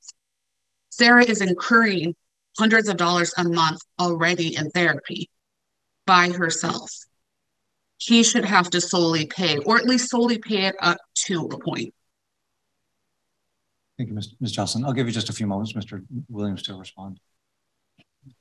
I apologize, Your Honor, for her misunderstanding, me saying 200 days. I just meant it was 200 days, and then that was 4 weekends, so I don't know, 50 days or so that I paid Miss Duffy. I have all the records. I have all the receipts. I can provide those if need be, to Your Honor, showing that I've paid that stuff. I'm not Scrooge McDuck swimming in money. So I don't understand how she can bash me like this and tear me down as far as like, I'm doing my ultimate best as a father. I just am doing everything I can to try to reunify myself. I'm ready. I'm willing to change. I'm ready to be here. I don't understand either how it's relevant for Miss Mansauer if she's already said that Silas isn't ready. Isn't it up to the reunification therapist to gauge Silas and to decide that whether or not he's ready? Yeah, and that's why we changed the language in the order, is that the reunification counselor is going to be guiding this. Ms. Mansauer is not guiding this. The reunification counselor will receive input from all parties, and then that counselor will make a decision on where to go. Ms. Mansauer doesn't drive the bus on this one. Okay. And then I would feel a lot more comfortable with the 67%, 37%. I mean, that's something, ethical that I could afford. I have also 2 daughters to take care of. It's just Sarah and Silas. And I sent her the worksheet on paying back whatever therapist fees that Silas is incurring. I didn't even know that he was in therapy in the beginning. So I'm just trying to get caught up with everything on my end. Also, I have, $5,000, $6,000, $8,000 in attorney fees that I'm paying. So I'm doing my ultimate best. Okay, thanks to each party for your input. So obviously the concerns raised by the episode that kind of led to the relationship being strained and in the situation it is currently didn't involve Miss Williams directly. Mr. Williams and Silas, the horseplay that went too far was kind of what led us to this position. So the relationship between Silas and his father is obviously important for the well-being of Silas. Mr. Williams will always be his father and vice versa. So that's not going to change. And so all children have a desire to please and be with their parents. Even if situations are horrific and horrible, there's just that connection. And so building that relationship and making sure that relationship is strong and healthy is in everybody's best interest, which is focused on Silas. The relationship between Silas and his mother is obviously important also. So I'm going to impose the reunification counselor costs will be a 70-30 split. Mr. Williams will bear 70% of those costs and Ms. Williams will bear 30% of the costs. And the reason I'm doing that is that there is for the benefit of Silas, which obviously is in Ms. Williams' best interest, that he have a healthy and be well-adjusted relationship with his father is in everybody's interest. So that's the rationale for the 70-30 split. So that could be added to Ms. Jocelyn's order. And Ms. Jocelyn, if you could be so kind as to email that revised version to Mr. Williams and myself, and then I can print it out and just make sure it comports with what I have here on my notes, and then I can sign it today. Thank you, Your Honor. Can I just ask one question? Sure. Since if what you thought of this, just to make it easier, since Dustin does owe that $900, can we at least say he's responsible until that $900 is paid off? So i.e., if they incur $1,000, normally $700 him, $300 her, the $700 will go toward, you know what I mean? I'm just trying to say that's a way for her to recoup what she's already spent. Like once her portion of $900 has been paid off, then they do the 70-30 split. Because otherwise, she's never going to recoup that. I don't agree with that. So my thought related to the reunification counseling is that when we were here on June 13th, depending on the reunification counselor and their input, the reunification efforts could start soon, and should start soon, and that was the court's intent. So artificially placing a barrier by paying that $900 would kind of subvert that intent. So I'm gonna decline that invitation. Okay. Within the order. Okay. We were just trying to find a way to avoid having to file like a contempt or something like that because he's not paying it. So it's our client's now going to outputting even more expenses when he's not. So that was the only thing. But I understand, Your Honor. I can go ahead and send that order over to you right now. And you have Mr. Williams's email address also? Yes, Your Honor. I'll go ahead and save it as a PDF. I will sign it and send it to you. You'll have it as soon as we log off this hearing. Okay. Thank you, Your Honor. I just had a question as well, briefly, before we wrap up here. Go ahead. I still have yet to get a confirmation on Sarah and Jennifer selecting a reunification counselor. Are we going to go with Charlotte because she's ready to start within the next probably 5 days? I think go ahead, Ms. Jocelyn. Yes, Your Honor. We got last week we got the name of 3 therapists. My client has contacted one, Miss Rosen. She still needs to contact the other 2. Miss Rosen has made it very clear she is not the appropriate one and has actually recommended Landon Poppleton down here, Northwest Psychology. Yesterday was a holiday, so she hasn't been able to reach out to him. So as soon as that, we'll go ahead and send over that recommendation to Mr. Williams. We just hadn't sent it yet. She hasn't talked to him. So my client's moving as fast as we're receiving information from Mr. Williams. So the court's intent was that if the parties could agree on a reunification counselor, great, move forward with that. If the parties can't agree, then it's noted up on a docket, and I'll decide amongst the options. So why don't we do this? Do you think, Ms. Williams, or pardon me, Ms. Jocelyn, that that information could be submitted to Mr. Williams as far as those options, and we could be back here next week and just to review it, just so things move along at a nice pace? It can, just depends how long it takes them to respond to her. She hasn't even had the chance to talk to the other 2, although I think Charlotte Rosen's more like the head of the, sort of the boss of the other 2. I think we need to at least let our attempts out there to try and show it before we just keep incurring more and more costs. Certainly, if we can't agree, we can note it up, but it has been less than a week since we've had those 3 recommendations from Mr. Williams. So my client's going as fast as she can.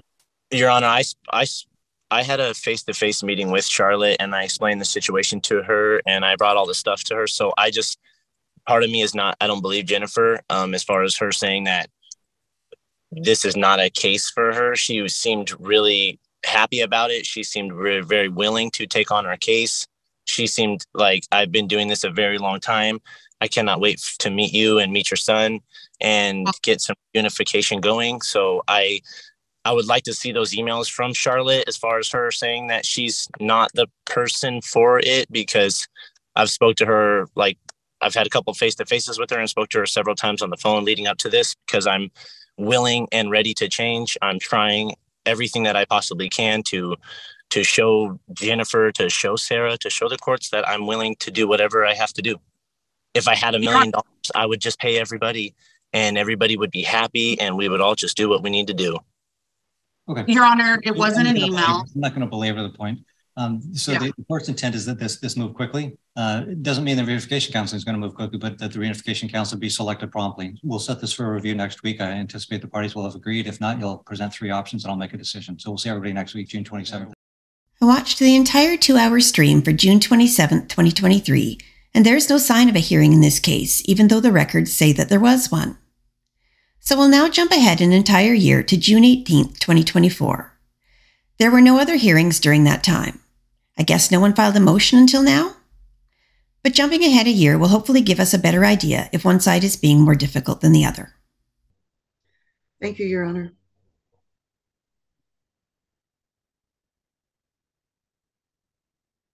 All right.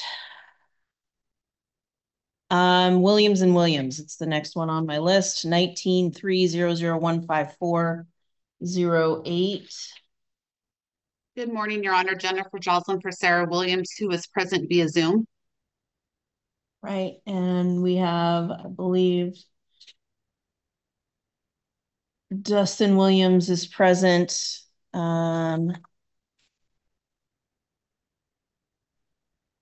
And it looks like we're on for a temporary order. And there was a temporary order that had phases it was entered back in June of 2023. Mr. Williams is wanting to move up in his phase. And I guess Miss Williams is concerned that there's still issues, and that's kind of where we're at. So I believe this was Mr. Williams's motion. Yes, Your Honor. And before we begin, just for clarity, the phases haven't actually been ordered. The only thing that was ordered was reunification counseling. The actual phases are not a court order. And we just wanted to inquire if the court received and read the counselor's letter. If not, I think it would be in everyone's best interest to set it over, as that's quite lengthy and informative. When was it filed?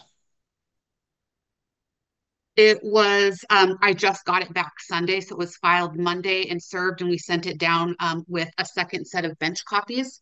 Okay, then no, I have not reviewed that. Okay, then we would ask for a set over so the court can review that, as that is the child's personal therapist who has seen the child since the abuse by Mr. Williams. I also believe Mr. Williams filed a sealed source document late as well on Thursday that we did not receive until Friday. So in that light, we would ask to set it over 2 weeks so the court can review that, because the letter is quite lengthy and very indicative of her thoughts in the process. The last thing I have in the court file is an affidavit of service from you, Miss Jocelyn, regarding probably proof of service of our response. Proof of service, and it was from the, looks like yesterday when I reviewed the file yesterday. The last thing that was noted, I always mark that because it tends to change, was the confirmation and proof of service from 6/14. So there appears to be a new filing that is here that wasn't there when I reviewed everything yesterday. And it looks like it's a letter from Desiree Mansour. Yes, Your Honor. And I think that's very vital to the next steps. I mean, I'm happy to read the integral parts into the record, but I know Your Honor likes to diligently review everything before her. Mr. Williams, have you received a copy of that Ms. Mansour's letter to the court that looks like it was dated June 14th? Yes, Your Honor. All right. I haven't had an opportunity to review that. I guess, what is your position on setting this matter over 2 weeks? I don't want to set it over, Your Honor. It's Barbara Brandhorst, our reunification counselor. She's made it clear several times that Miss Mansour's never met me. Like, she's just writing her reports off of what Sarah says. So, and what Barbara has, for the last year, she's witnessed several interactions with my son and I. She doesn't see what Miss Mansour says. Like, so Barbara's professional state approved opinion is just way different than what Miss Mansour has to say. So I don't want to set it over. I don't want to go any more weeks. We just want to try to move forward. I've done as everything that I've been asked to do to try to move forward. That's why we're at this point right now, because Sarah and Jennifer didn't have an intentions of going into phase 3. We all agreed on this phase plan that Barbara, the reunification counselor, put forward, so that we could just kind of move forward. And Sarah wrote the reunification plan, phase plan, with Barbara. So Sarah, Barbara, and Jennifer all made that phase plan that we all followed. And then Your all Honor, of a sudden, we're going to object. I did not write a phase plan, and my client did not write a phase plan. So I'm not sure where this is coming from, but we were not involved in writing any plan. If you're wanting the court to enforce a phase plan that the court didn't initially order, then that's also kind of a problem, Mr. Williams, because I don't have a phase. If there's no phase plan in the temporary family law order from June of 2023, then how am I supposed to enforce something that I don't, A, know what it is, B, there's no authority for me to enforce since it's not been ordered by the court previously?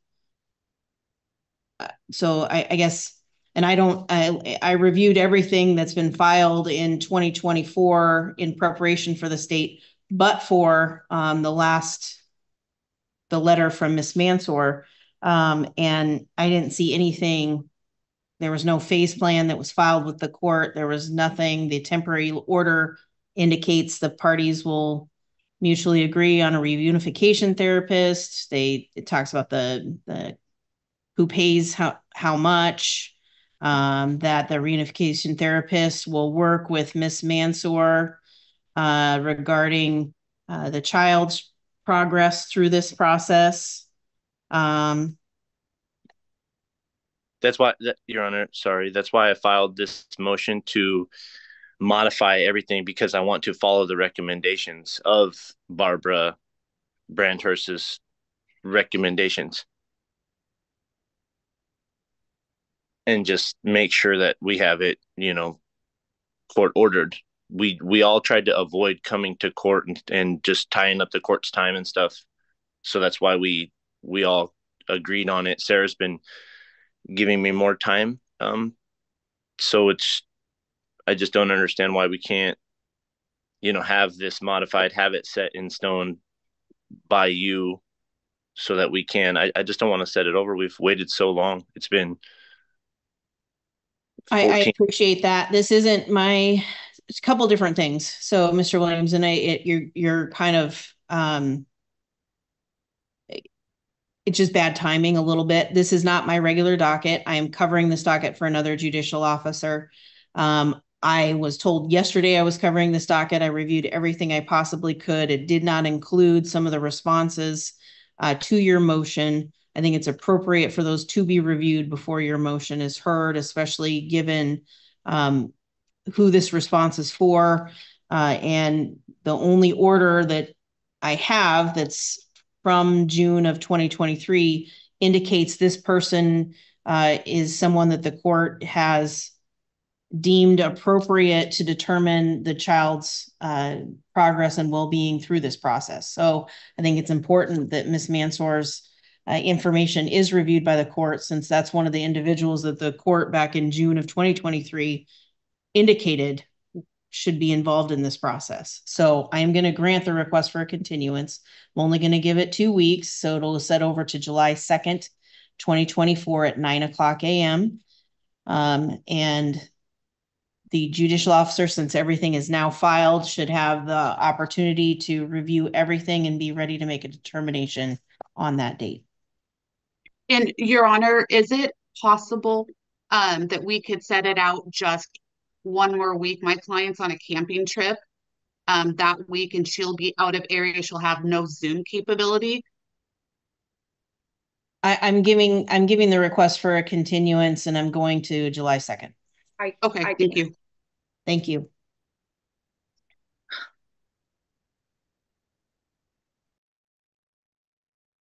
All right, so that brings me to the final matter of Williams and Williams. Yes, Your Honor, I'm here. Dustin Williams. Okay, just a second here. I need to finish up this last one.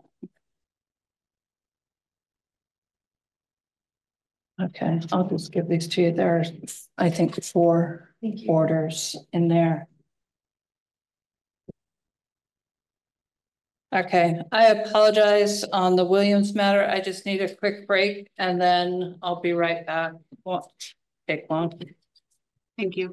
And then that is the final matter that I have, is the Williams v. Williams. Anybody else think that they had something on this docket? All right, we are back on the record. Williams and Williams. Yes, Your Honor, I'm here. Dustin Williams. Okay. Good morning, Your Honor. Jennifer Joslin on behalf of Sarah Williams, who is present via Zoom. I believe her video is just turned off. Oh, it's on now. Okay. All right. This is your motion. Go ahead. I mean, not yours, Ms. Joslin. So, Your Honor, I'm here today because this case has just gone on for too long. It's been almost a year, and there haven't been any changes. I know there's no current order in place to enforce the recommendation given by Barbara, or what has currently been happening. That's why I filed this motion. The recommendation was given in November for us to start a phase plan. I asked Jennifer if we could enter an agreed order following that recommendation. At first, Jennifer reached out to Sarah. Sarah wanted to make some changes to that phase plan, extending the lengths of each phase I did not agree because Sarah had already had input on the recommendation and had Barb edit her original letter before sending it out. She also would only agree with entering a final order. Jennifer told me that the court would be 2 to 3 weeks out, so I'd have to file a motion so that the phase plan wouldn't start till then. I was going to finish drafting the paperwork to file a motion, but Jennifer emailed back saying that Sarah had agreed and there was no need to file a motion. I filed the email threads that Jennifer and I had in the conversation of her asking for a counteroffer of the phases instead of going to court. I made it clear in my emails that we were agreeing that each phase was to be a 1 month phase, reaching phase 3 after a 3-month period of no safety concerns. This is how I understood that the phase plan would move to the reunification process along. They're also agreed to follow my fiance, to allow my fiance, Jessica, to do the exchanges. Jennifer agreed to the phase plan in an email. Then when it was time to start phase 3 on 2 of 24, they reached out to Barb and the understanding of the phases went from 1 month to 3 months. I've been in phase 2 since 1/19 of 24. That's 23 weeks. There have been no concerns or setbacks to phase 1 or supervised visits. I have been allowed unsupervised visits for 3 hours with my son and open video calls. There have been no frustrations on my part until the 3-month period has passed and I'm still not being allowed to move forward and have my son come to my home. When I had my one-on-one with Barb, she told me that Sarah and her attorney have no intentions of going through with phase 3 since the first time she recommended it. That is why she told us to come to court. I'm representing myself. I cannot afford an attorney to represent me. I'm not 100% on how to file these motions or the court rules, but I have done everything I can. I will continue to do whatever it takes to get my relationship back and more parenting time with my son and my weekends back. I didn't get a chance to respond to Miss Mansauer's letter filed the day before court because Jennifer had emailed me saying that my response was already late. So, Your Honor, I'm going to object because I never said to him he can't file a reply. So I would say I feel her opinion is still biased. Miss Mansauer's opinion is still biased. And that is what I said in my previous declarations. And the good reasons I feel that is because Judge Evans ruled reunification to start almost a year ago. It is also one of the things we had to go to court for because we couldn't agree to the language Jennifer and Sarah tried to use in the court order. Jennifer read that the reunification would not start until the reunification therapist and Silas's therapist deemed Silas ready. Judge Evans changed it to say reunification between Silas and Dustin together may commence when the reunification therapist deems appropriate, instead of including Silas's therapist. I have Jennifer's draft she sent showing the differences. I could file it if you need.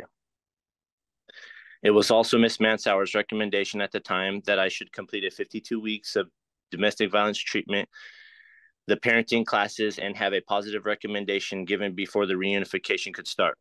Her recommendation was written on only what Sarah has told her, and Judge Evans, I feel, recognized this in his ruling. Miss Mansauer has had no update that I have completed all of my parenting classes. I have completed 52 weeks of domestic violence treatment. I have filed a positive report from Stacy. She has never seen the reunification plan, and I think Miss Mansauer's letter clarifies that she has no clue where Silas and I are in the reunification process or our past relationships. Only what Sarah has told her and is encouraging her to write. It also shows that Barb and her do not see eye to eye on what is happening, and she has potentially put a halt in our reunification process by not being able to communicate and work with her during these past several months. In her second to last paragraph in her letter, she writes, I have no significant safety concerns regarding or she has significant safety concerns regarding the child's well-being if he is to have unsupervised visitations with his father, which we've had unsupervised visits for almost a year now. As of 6/14 of 24, when writing her report, she is concerned about unsupervised visits, which just doesn't make sense because we've had unsupervised visits this entire time. So maybe Sarah's not letting her know. We have been, she is clearly not up to date on what's going on. Sarah's not telling her everything that is truly happening. This makes me question what they are having sessions about. Why there's no notes being provided to the court for Ms. Mansauer. I would hope that the court had a chance to read my declaration. I would just like to add that Sarah did go ahead and cancel our last reunification session scheduled for 6/24 because she wanted to wait for the court hearing today. I have mixed feelings about continuing reunification as well, but it is still part of the court order and we had it scheduled. I think this shows her character and confirms her misuse of the court. She chooses to follow the court order and when to allow things to happen, like moving into another phase, allowing 3 hours instead of 2, or 4 hours instead of 3, or giving me makeup time, or not owing makeup time, allowing Jessica to do the transfers and communication. If Silas should stop reunification or continue, she is not looking for the best interest of Silas and building our relationship back. And she takes the court order into her own hands, as well as uses the court against me. An example of her taking the court into her own hands in September of 2022, when all of this started, Sarah withheld Silas from me and lied to me for 6 weeks, telling me that he was sick and that someone at his school called CPS about the bruising on his neck. And she has no clue what was going on, all while holding on to a protection order, waiting for CPS to start an investigation. After 6 weeks and me telling her I was going to file a contempt because I knew she was lying about who contacted CPS, she filed the protection order. After I texted my son some pictures of his sisters and telling him that I loved him, she filed 20 violations against me. My attorney at the time informed me he has seen this before because it starts a criminal case for me and gives reasons to grant the protection order longer. Once that is granted, it shows crimes of history to modify the family law order. She called CPS and lied to me about what was going on. I have a recording of her, if I could play it today, of her saying that she didn't know what was going on and that Silas was fine. This was 3 days, I believe, before she filed the protection order in 2022. So in regard to your request, Mr. Williams, I won't be allowing that. It's not admitted into evidence and we don't do recordings in that manner. Okay. Anything else, Mr. Williams? No, that's it right now for now. Okay, thank you. Ms. Joslin? Thank you, Your Honor. I will try to be brief. The majority, I don't believe we need to respond to. This is all regarding incidences from 2 years ago. We are here on his motion to modify the parenting plan. What is not before the court is the issue of modifying sole decision-making. When we petitioned to modify the court, we did not mark that as other. So therefore, we just wanted to clarify that request is not before the court, even though he has asked for that. Talking about months and us wanting months 1 versus 3, it's actually Barbara who had recommended. Again, this was not a court order, and it was actually several months, so it was a clarifying, not us wanting it. Judge Evans was very clear in his ruling. This process of reunification was to be a joint effort between Ms. Mansauer, the child's therapist, and the reunification counselor. And as you can tell by the letter from Ms. Mansauer, she has not been able to get a hold of Barbara, and Barbara is not responding to her. Additionally, Mr. Williams just stated that it was Miss Mansauer, Dustin's therapist, who recommended he do 52 weeks of DV classes. That's not the case. The person who recommended that was the DV evaluator, Olivia Lovely. In regards to Any unsupervised time, I believe that just started, which is still out in a public place. Sarah can speak to when that started, but unsupervised just meant that Barbara wasn't there. Really where we're at, it's been a year and a half since Dustin choked out the child and my client got a protection order. This is all set forth in the protection order. I don't feel it's necessary to go over, but to mention that, you know, the child did have injuries, had to go to the ER, etc. My client had to get a protection order, and my client just renewed that protection order. The court in Clark County renewed it for an additional 2 years. My client spent a lot of time delineating in her declaration why the request for visitation should be supervised is, but I think it's really important to really look at what Miss Mansauer has said. And I just wanted to point out some highlights. This child has been in session with her since he was choked by Mr. Williams. She has seen him for 35 sessions. This is not minimal. She's very clearly points out the difference between reunification and individual.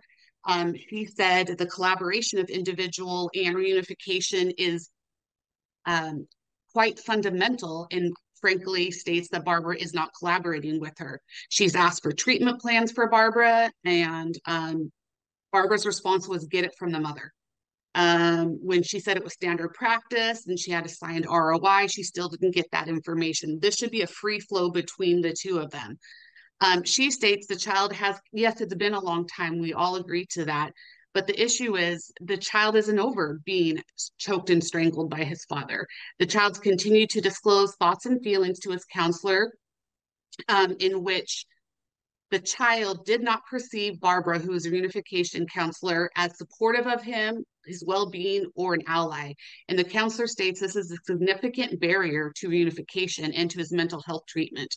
She shared this multiple times with Barbara. However, over the course of the treatment and trying to work with her, basically this alliance between the two was compromised. She's in agreement that, yes, reunification is to facilitate positive outcomes, but believes the reunification in this scenario has actually caused an adverse effect. She states that she believes reunification counseling started before the father was truly ready or willing to listen to the child and understand the disconnect between him and the child was a direct result of him choking the child and his abusive behaviors. She also believes that Dustin's tendency Your Honor, to make... Can I object, Your Honor? Miss Mansauer's never talked to me. She's never spoke to me. If you read the police report, there's no choking. There's no... Your Honor, I'm going to object to this. He hasn't stated... Mr. Williams, stop. Miss Jocelyn. Thank you, Your Honor. Ms. Mansauer went on to state that the father's tendency to make comments to the child, such as accusing the child of being brainwashed, using physical intimidation tactics, such as getting in his face, demanding him to answer questions, or becoming defensive when the child expresses himself, suggests that Dustin is not truly hearing Silas's perspective, and that Dustin may not be ready to acknowledge his role in this strained relationship. The child has verbalized to her numerous times about Dustin's verbal aggression towards not only Silas, but the reunification counselor herself, the maternal grandparents, and his partner, Jessica, during either supervised visits or therapy sessions.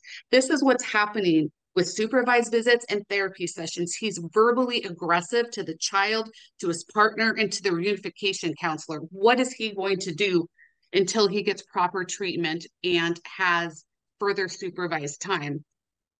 The counselor is concerned that Dustin's persistent aggression is basically just bringing in hostility into this space that is supposed to be a safe space and just reinforces the disconnect between him and Silas. And she's concerned that it's going to re-traumatize Silas. He has confirmed to the counselor his discomfort and anxiety around Dustin, yelling to the counselor, and that basically Barbara's response is, well, yelling isn't illegal. There's been ongoing verbal aggressions from Mr. Williams that reinforces the child's feelings of fear and insecurity, which she has gone on to state further damage Silas's physiological and psychological well-being. She's very concerned that the call or the instance about the yelling and Barbara's dismissing it, saying it's not illegal, again, is undermining Silas's sense of safety and trust in Barbara and the process, and that the child can feel unheard and invalidated when experiences such as this are just simply brushed to the side, and it's leading to a breakdown between Barbara and Silas's relationship.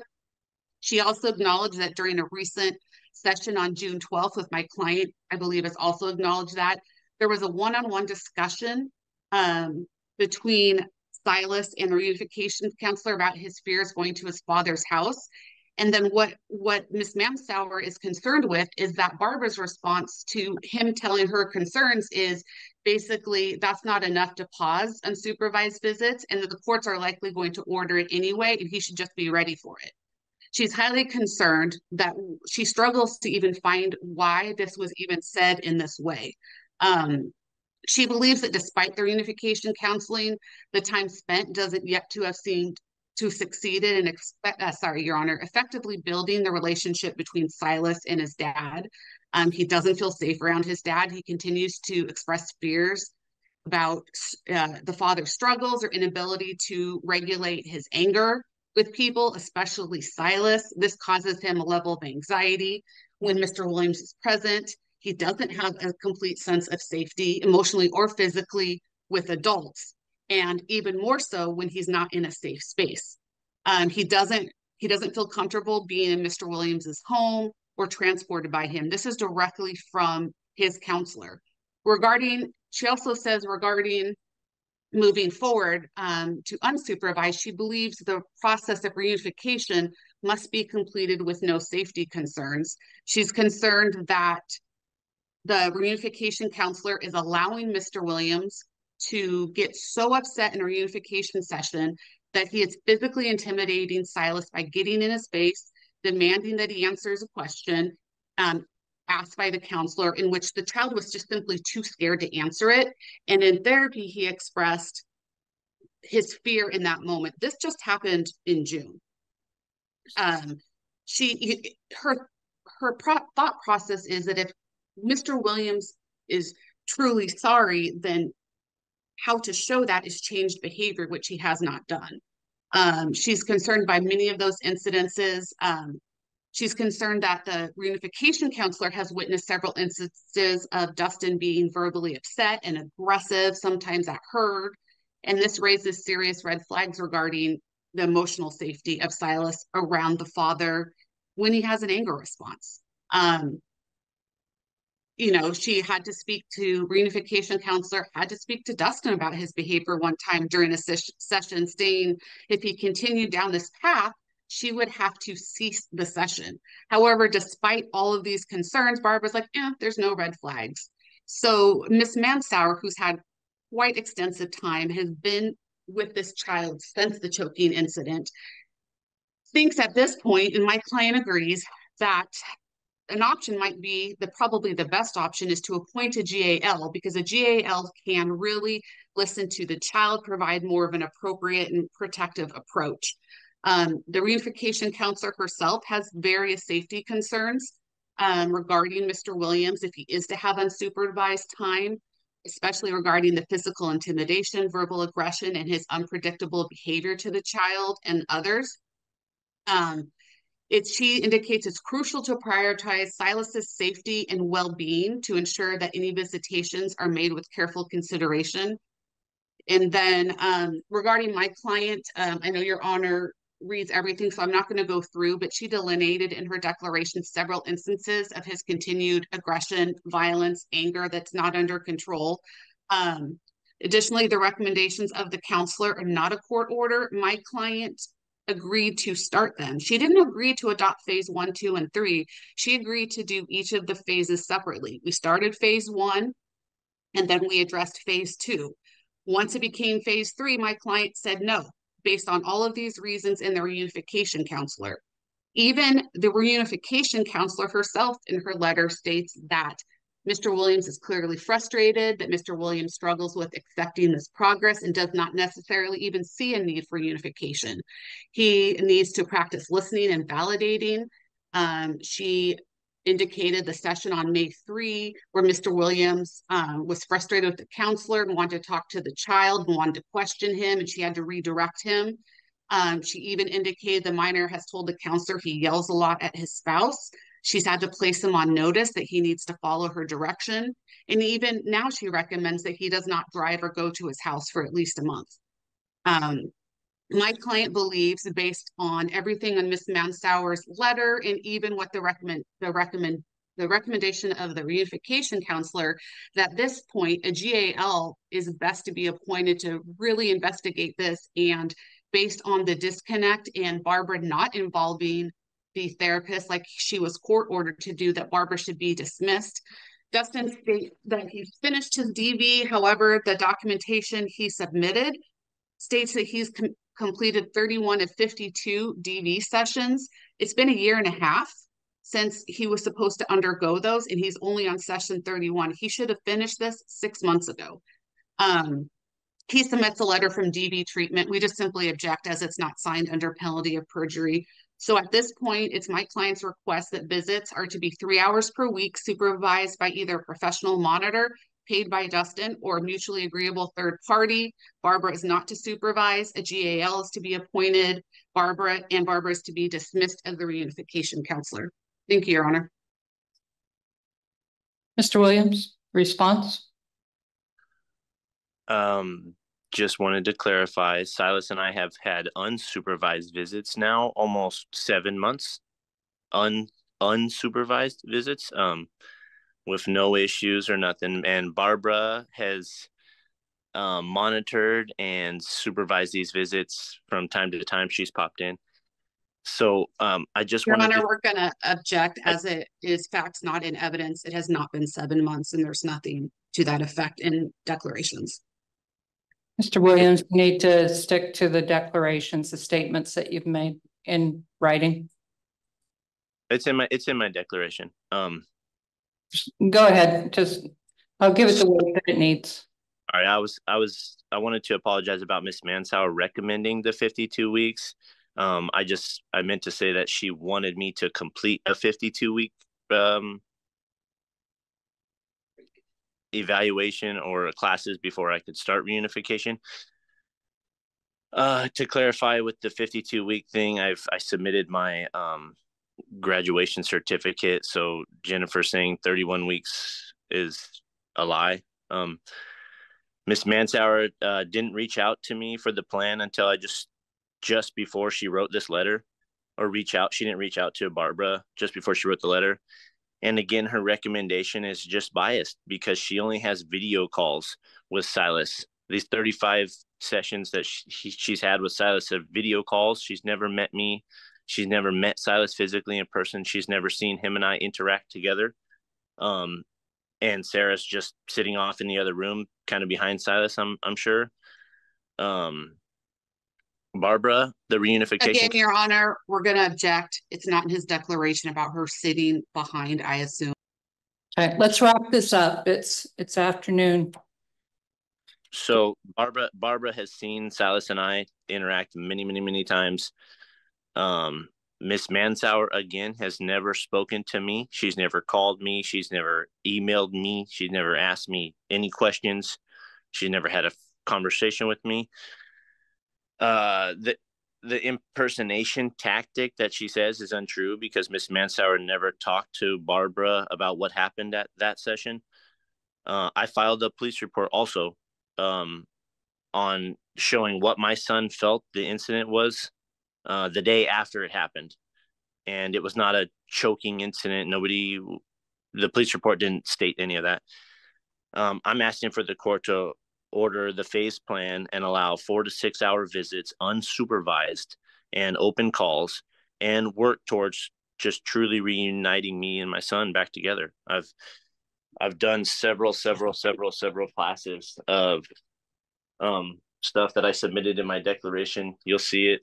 So my Children in Between class, my Incredible Years class, my 52 weeks of domestic violence treatment, all with good reviews, all with A+ stars from the teachers, all.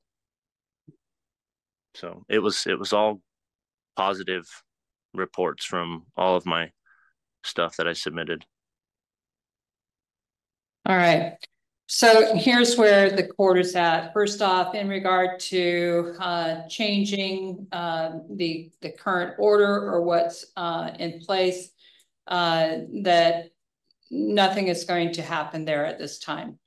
So basically your request in regard to the plan or parenting plan or however you want to put it is denied.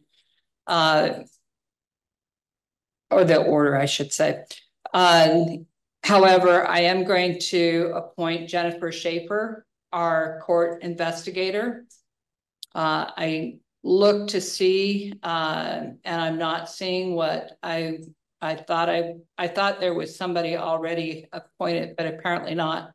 But Jennifer Schaefer does these matters, and they tend to be shorter matters, and it may be a full guardian item needs to be appointed after that. But at least for now, I want to have Jennifer Schaefer, the court investigator, appointed.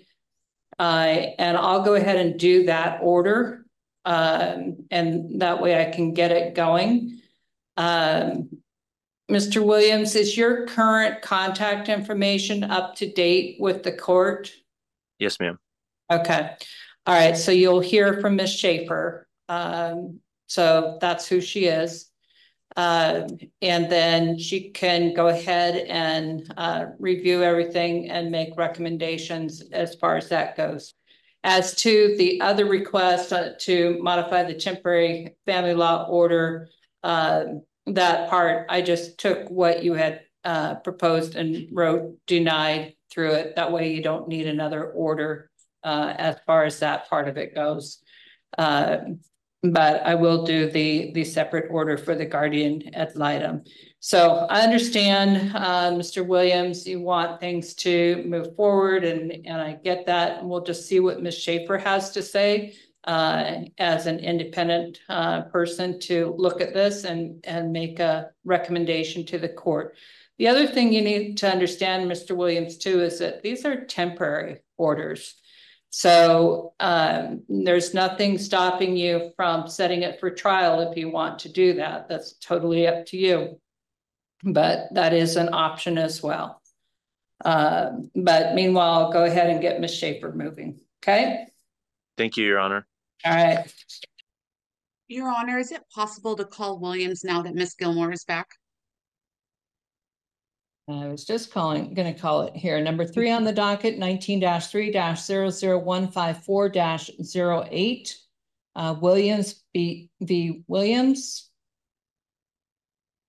All right. Again, I see that the report by Ms. Schaefer was filed on September 3. Did the parties receive that? Yes, Your Honor. Okay. And with that, anything at this time?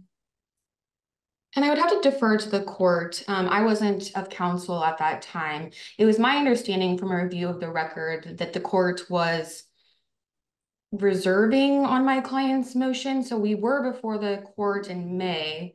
The court then appointed. If the court wants me to file a motion, I understand. But it was my understanding that the court was basically reserving for the report. So we would be asking the court to adopt the recommendations at this point. But again, I understand the court's position regarding motions. Ms. Jocelyn? Your Honor, I don't think we need to jump through the hoops of a motion if I can just be heard for a few minutes. I think it's just moving it forward. Yes, opposing counsel was not present. Last time we were present in court, you had set over the hearing so Your Honor and Mr. Williams could review the letter from Desiree Mansauer, Silas's therapist, and also to get information from Ms. Schaefer. And then you were going to decide that said potentially we may need a full GAL or not, but I want to see the letter. I want to see Ms. Schaefer's report. My client, it doesn't appear that in the report she addressed like him not doing his DV sessions and Silas's therapist letter, but in lieu of that, my client's in agreement to the recommendations with a few slight changes, because I think the way that Ms. Schaefer phrases the different phrases, there is a safety net there.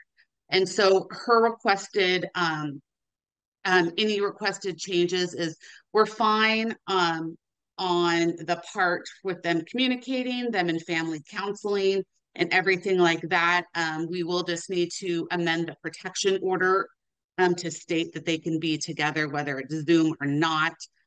Regarding the mental health evaluation, this is an issue that has already been litigated and brought up. Mr. Williams brought this issue up via his declaration January 27th, 2023. And just for a quick history, because it's been mostly with Judge Evans, my client filed the hearing petition 12/29/22.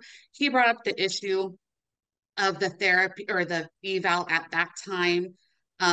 We had a hearing on September 14th. Mr. Williams had counsel at that time. He had counsel when he had the response. We did argument, the same argument I'm going to make now in front of Judge Evans, and he agreed. He didn't order it. They're talking about an agreed order that was put in place prior to their final dissolution orders being entered. The parties then negotiated final dissolution orders, decided not to include the mental health evaluation. They didn't include it on the final parenting plan or any final order. So they opted not to include that. So that's already been taken care of. When they brought up the issue again, February 14th, 2023, Judge Evans agreed with that. He didn't order the eval. If you also look in the temporary orders that came out of that hearing, which would be the temporary plan 2/28/23 and the parenting plan 3/1/23, it's agreed. There's nothing on there that states the eval. I was counsel, Mr. Williams had counsel. It was all agreed. We had a lengthy entry of orders hearing. It wasn't included.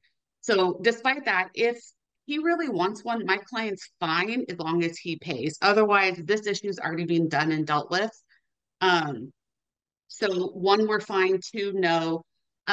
3, we're fine with recommendation 3.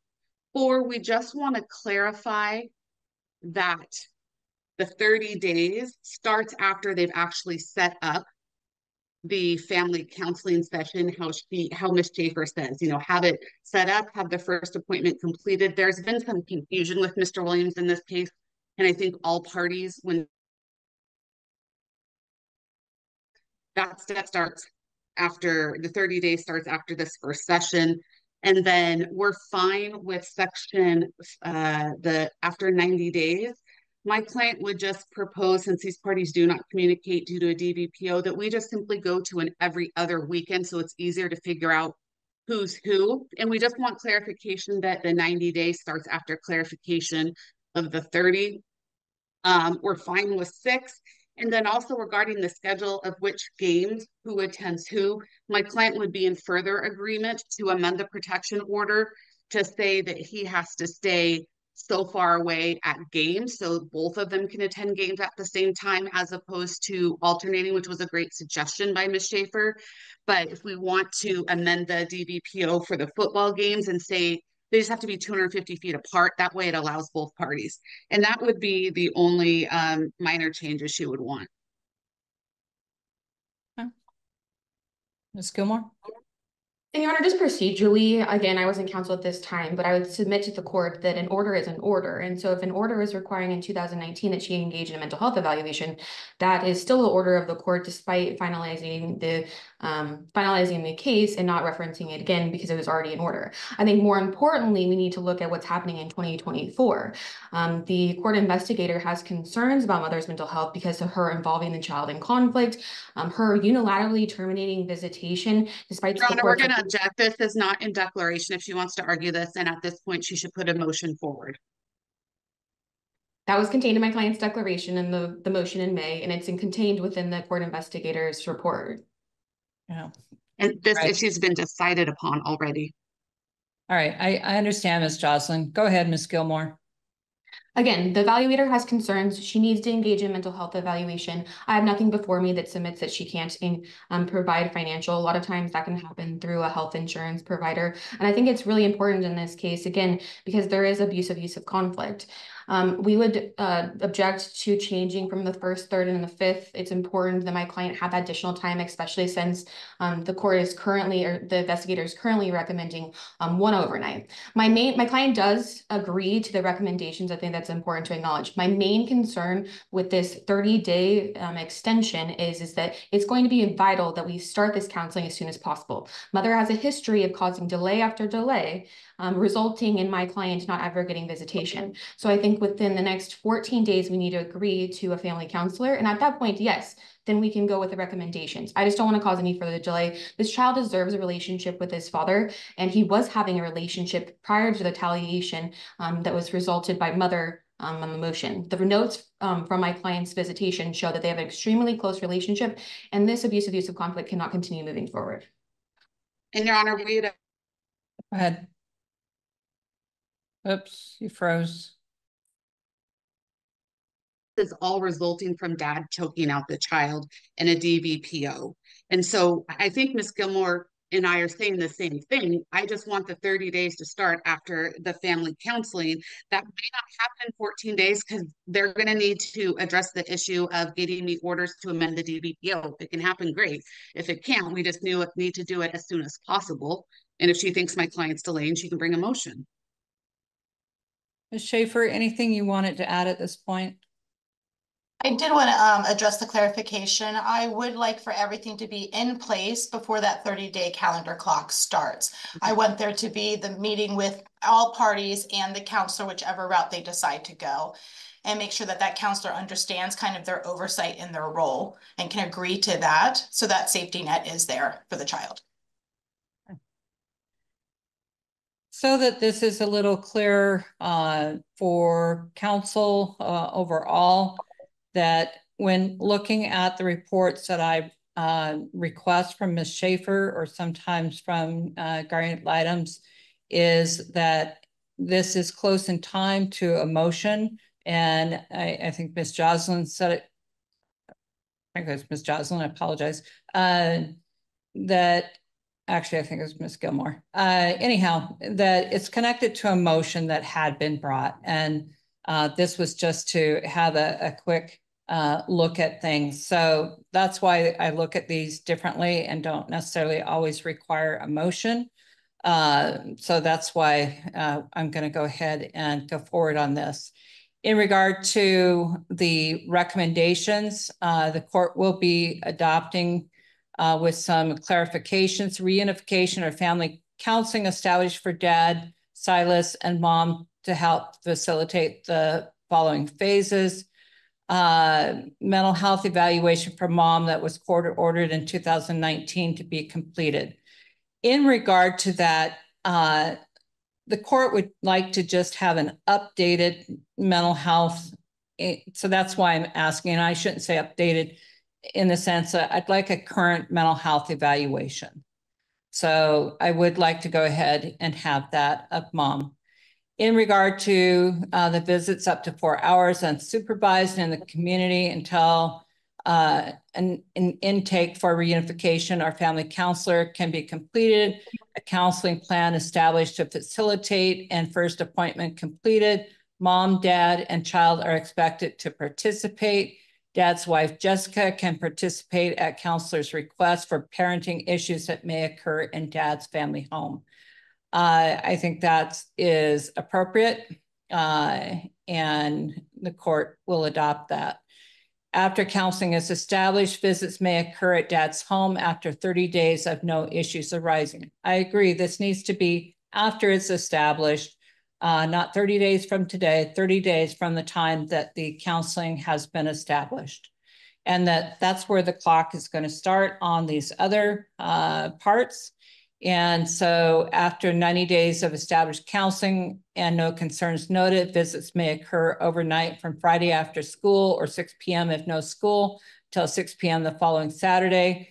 They can occur every first, third, and fifth weekend. I go with first, third, and fifth, especially in a case where there have been the issues that have occurred here. That way, if there's any issue at some time that, hey, it's my weekend, she's denying the weekend, you can look at a calendar and know exactly what weekend you're on. And the 1st, 3rd, and 5th will be dictated by the Friday of the month. And then individual counseling for child continues at his preference.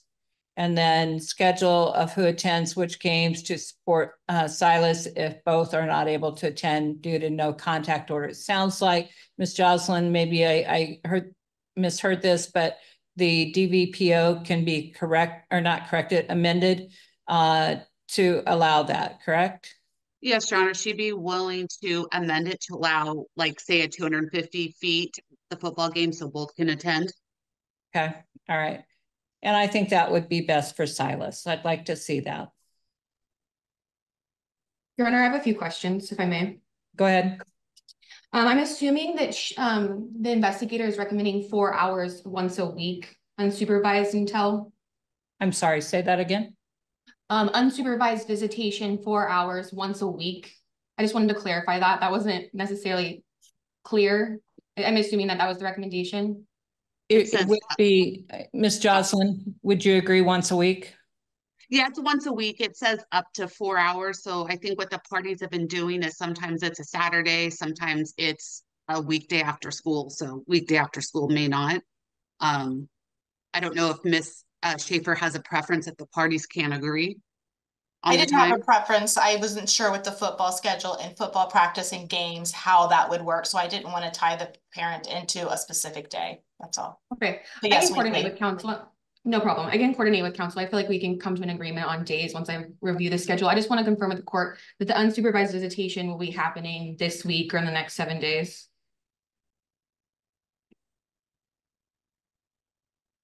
It's my understanding, Your Honor. I think we'd be in agreement with that because it's pending getting it all set up. So counsel just wants to send proposals. Perfect. Is the court requiring input on the mental health evaluation for mothers? Input of my client. I'm sorry, say again. Is there the court requiring input of my client for the mental health evaluation?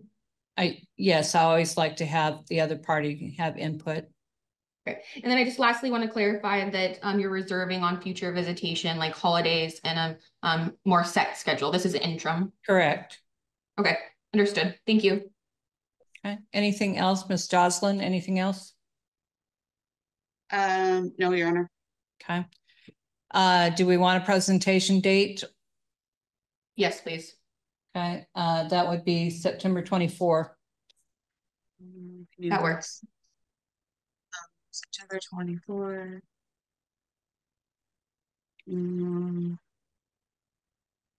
Yeah. If there's any way we could be heard earlier in the docket, it can do that. Like first couple. We just had some complications today of people going to a kayakum and that. So I usually do. It just depends on what else is going on. Oh, no, I understand. Miss Gilmore had a crazy schedule, so we can do the 24th. Thank you. Okay. All right. That's it for that matter. All right.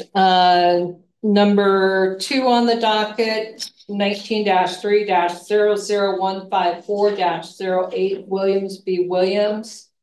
We have Ms. Gilmore. Ms. Jocelyn was not going to appear. If Ms. Schaefer is here on this matter should be, I ruled on the matter and it was sent to the parties yesterday. Your Honor, I was out sick yesterday, so I do apologize for not being in communication. I did have a few questions that I would prepare to argue today, but I can shoot the court as well as the parties an email for clarification. Okay, why don't you do that? Okay. And so I'm going to strike it for today, and then if you need to note it back on, obviously do that. Understood. Thank you. Thank you.